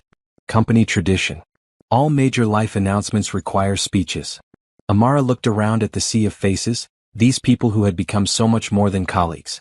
They were friends, mentors, cheerleaders, and chosen family all rolled into one incredible community. "I don't know what to say," she began, her voice carrying across the suddenly quiet gathering. 8 months ago, I was unemployed, facing eviction, and wondering how I was going to provide for my daughter. I thought my story was ending. She looked at Jonathan, then at Zoe, then back at the crowd. Instead, I discovered it was just beginning. Not just because of Jonathan's generosity, though that changed everything, but because all of you welcomed us, included us, made us feel like we belonged here. "You do belong here," someone called out from the crowd. "Mitchell Tech isn't just a company," Amara continued, her confidence growing. "It's proof that when you lead with kindness, when you prioritize people over profits, when you create space for families to flourish, incredible things happen. You've shown me that success isn't about what you achieve for yourself, but about what you make possible for others." The crowd was nodding, murmuring agreement, and Amara felt overwhelmed by the love and support surrounding them. "So thank you," she concluded, "for giving me a job, for giving Zoe a safe place to grow, for giving us both a community where we can be our authentic selves. And for proving that sometimes, when you least expect it, life can surprise you with more joy than you ever thought possible." The applause was thunderous, and someone started singing "For She's a Jolly Good Fellow," which was quickly taken up by the entire gathering. Zoe demanded to be lifted onto Jonathan's shoulders so she could see everyone, and from her perch she waved like a princess acknowledging her subjects. "I have to stop here for just a moment because this story is touching my heart in ways I didn't expect. How many of you have ever experienced a love that felt like coming home? How many times have you witnessed kindness change someone's entire life trajectory? If this story is reminding you of the power of love and second chances, please subscribe. And share your own stories of unexpected blessings in the comments. Sometimes we all need to be reminded that happy endings are possible." As the celebration continued around them, with the company picnic transforming into an impromptu engagement party, Jonathan pulled Amara aside for a quiet moment. "Any regrets?" he asked softly, his thumb tracing over the ring now sparkling on her finger. "Only one," Amara replied, making his expression grow concerned. "That it took us 8 months to get here." Jonathan's smile could have powered the entire corporate park. "Don't worry," he said, pulling her close. "We have the rest of our lives to make up for lost time." "The rest of our lives," Amara repeated, testing out the words. They felt like a promise, like a prayer, like the answer to every question she hadn't known how to ask. From somewhere in the crowd, Zoe's voice rang out clear and confident. "Mrs. Patterson, when Mommy and Mr. J get married, will you help me plan the wedding? Because I have some very important ideas about flowers and cake and making sure everyone knows I'm the flower girl." "I would be honored to help you plan the most beautiful wedding ever," Mrs. Patterson replied seriously. "Good," Zoe said with satisfaction. "Because it's going to be the best wedding in the whole world and everyone we love is going to be there." Looking around at their chosen family, their community of colleagues who had become so much more, Amara knew that Zoe was absolutely right. It was going to be the best wedding in the whole world because it would be celebrating not just their love, but the incredible journey that had brought them all together. Sometimes the best stories began with the worst days. Sometimes losing everything was the first step toward finding everything you never knew you needed. Sometimes, if you were very lucky and very brave, love really could conquer all. 1 year later, Amara stood in the bridal suite of the Mitchell Tech Corporate Retreat Center, staring at herself in the full-length mirror.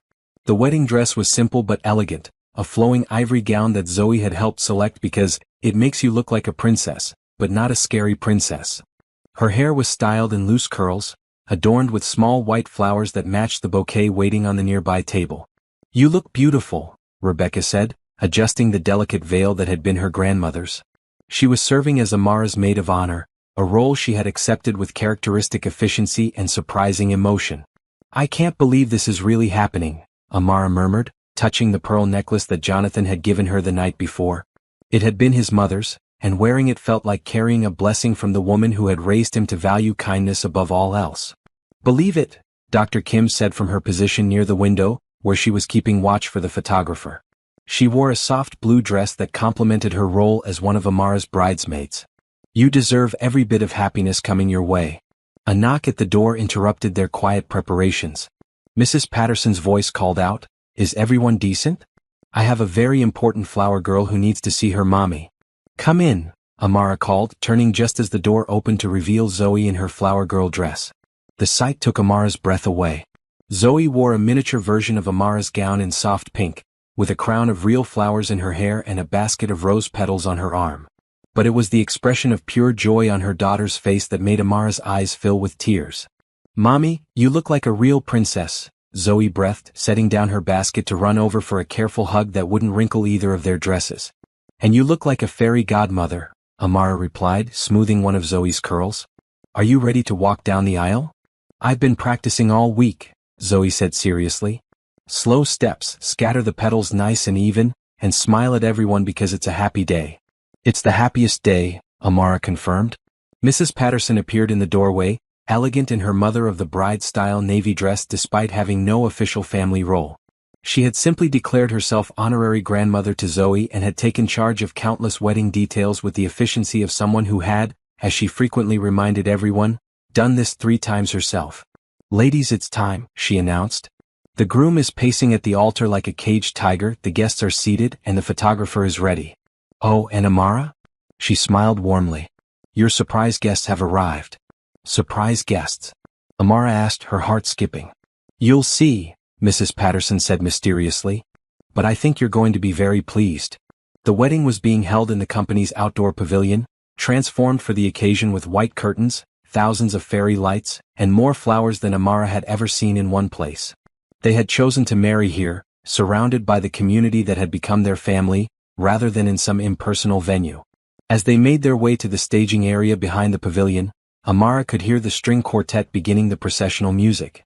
Through the flowing curtains, she caught glimpses of the assembled guests, nearly 300 people who had become part of their story. "Ready?" Rebecca asked, adjusting her own bouquet of pink roses. "Ready?" Dr. Kim confirmed, smoothing her dress. "Ready?" Zoe declared, picking up her basket and assuming the serious expression of someone with an important job to do. But as they prepared to begin the processional, Amara heard a familiar voice calling her name. She turned to see her sister Carmen approaching, elegant in a green dress and beaming with excitement. "Carmen?" Amara gasped. "What are you doing here? How did you?"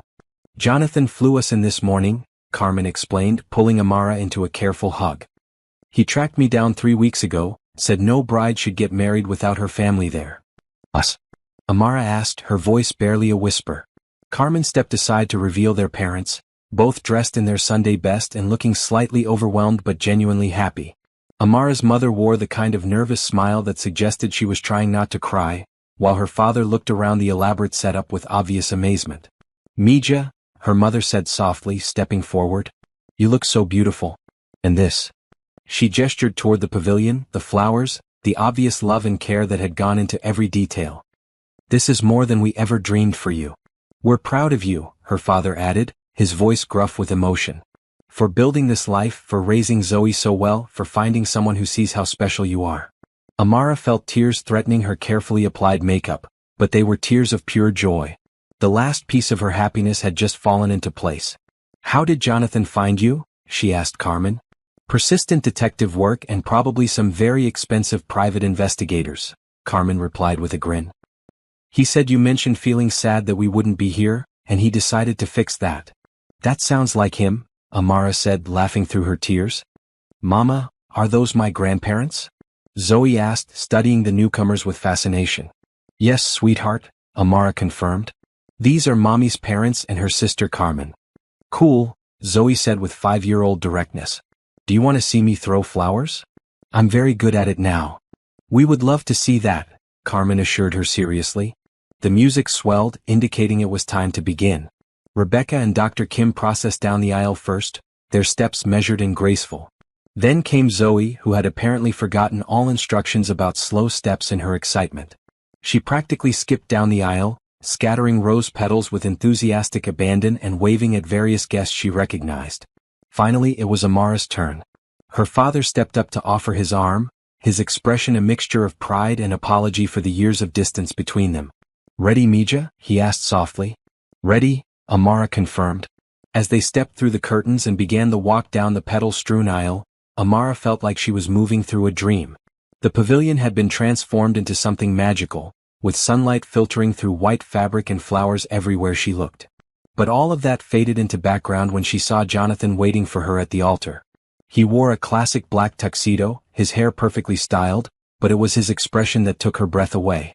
Pure love, uncomplicated joy, and something that looked like relief, as if he had been holding his breath until this moment.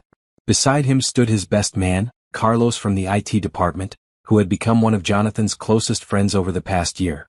The officiant was the company chaplain, a kind woman who had counseled them through their pre-marriage preparation and understood the unique nature of their love story. As Amara reached the altar, her father placed her hand in Jonathan's with a gentle squeeze and a whispered, "Take care of our girls." "Always," Jonathan promised solemnly. The ceremony itself was a blur of beautiful words, exchanged vows that they had written themselves, and rings that symbolized the completion of their circle. But what Amara would remember most was the moment when the officiant asked if anyone had anything to add to the ceremony. Zoe stepped forward, apparently having planned this moment carefully.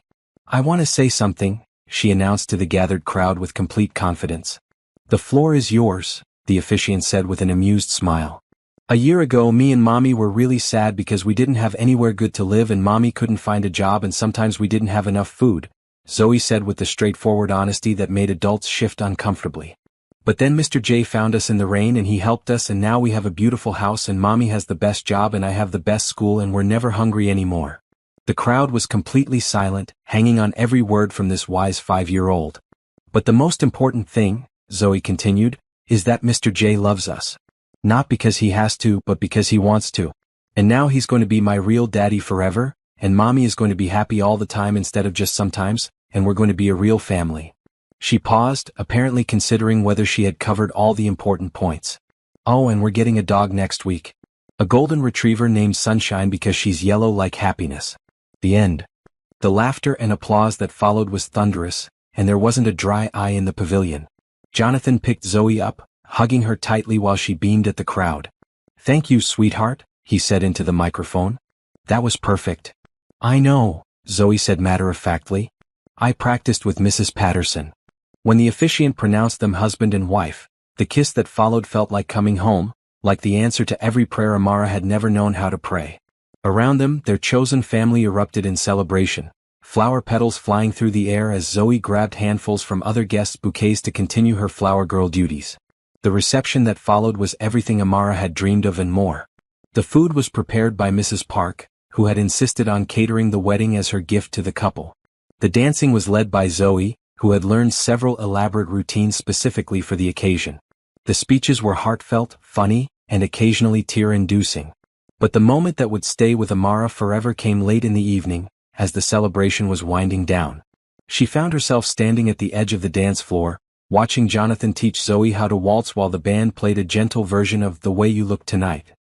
"Beautiful family," her mother said, joining her with 2 cups of coffee. "Thank you," Amara replied, accepting the cup gratefully. "For coming today. For being here. I know it wasn't easy." "We should have been here all along," her mother said quietly. "We were wrong, Mija. Wrong to judge, wrong to distance ourselves, wrong to miss so much of Zoe's life. That man of yours helped us see that." "What do you mean?" "When he called to invite us, he didn't just ask us to come to your wedding," her mother explained. "He told us about you. About what an incredible mother you are, what a successful professional you've become, what a strong, beautiful woman you've grown into despite our lack of support." Amara felt tears threatening again. "Mom?"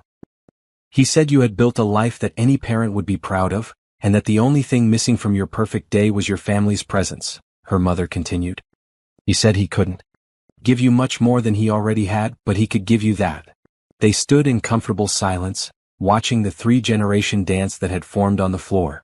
Zoe was in the middle, being spun gently between Jonathan and Amara's father, who had surprised everyone by revealing some impressive dance moves. "He loves you completely," her mother observed. "Both of you. I can see it in how he looks at you, how he talks about Zoe, how he planned every detail of this day to make you happy." "I know," Amara said softly. "Sometimes I can't believe how lucky we are." "Not luck," her mother corrected. "Blessing. This is what happens when good people find each other." As the evening drew to a close, Amara found herself alone with Jonathan on the dance floor, Zoe having finally succumbed to exhaustion and been carried to a quiet corner where she could sleep surrounded by supportive aunties from the office. "Any regrets?" Jonathan asked, echoing the question he had posed after their engagement. "Just one," Amara replied, making him tense slightly. "What's that?" "That it took me 28 years to find you," she said, watching his expression melt into relief and joy. "Well," Jonathan said, spinning her gently, "we have the rest of our lives to make up for lost time." "The rest of our lives," Amara agreed, the words feeling like a promise, like a prayer, like the beginning of the most beautiful story ever written. As they swayed together under the fairy lights, surrounded by the sleeping remnants of their celebration, Amara thought about the journey that had brought them here. The terrible day when she had been thrown out of an interview had led to the most beautiful life she could have imagined. Sometimes the worst moments were actually the first chapters of the best stories. Sometimes losing everything was the first step toward finding everything you never knew you needed. Sometimes, if you were very lucky and very brave and very willing to accept unexpected kindness, love really could transform everything. In the quiet aftermath of their perfect day, with her new husband's arms around her and their daughter sleeping peacefully nearby, Amara realized that this wasn't really an ending at all. It was the beginning of forever. The suspense you've been waiting for. As Jonathan and Amara danced, neither of them knew that he had been planning the single-parent employment program for months before he ever met them. The foundation paperwork, dated 3 months before their encounter in the rain, sat in his office safe, waiting to be revealed as their first anniversary surprise. Their meeting hadn't been chance, it had been destiny, bringing together the man with a vision to help families like theirs and the woman who would help him understand exactly how to make that vision a reality. The program they would announce next year would help over 500 single parents find stable employment and childcare, each one a ripple effect from the love story that began with a little girl's tears and grew into laughter that changed everything. Sometimes the most important moments in your life start with the worst possible circumstances. But when kindness meets need, when hope meets opportunity, when love meets courage, miracles become not just possible but inevitable. Their forever had officially begun.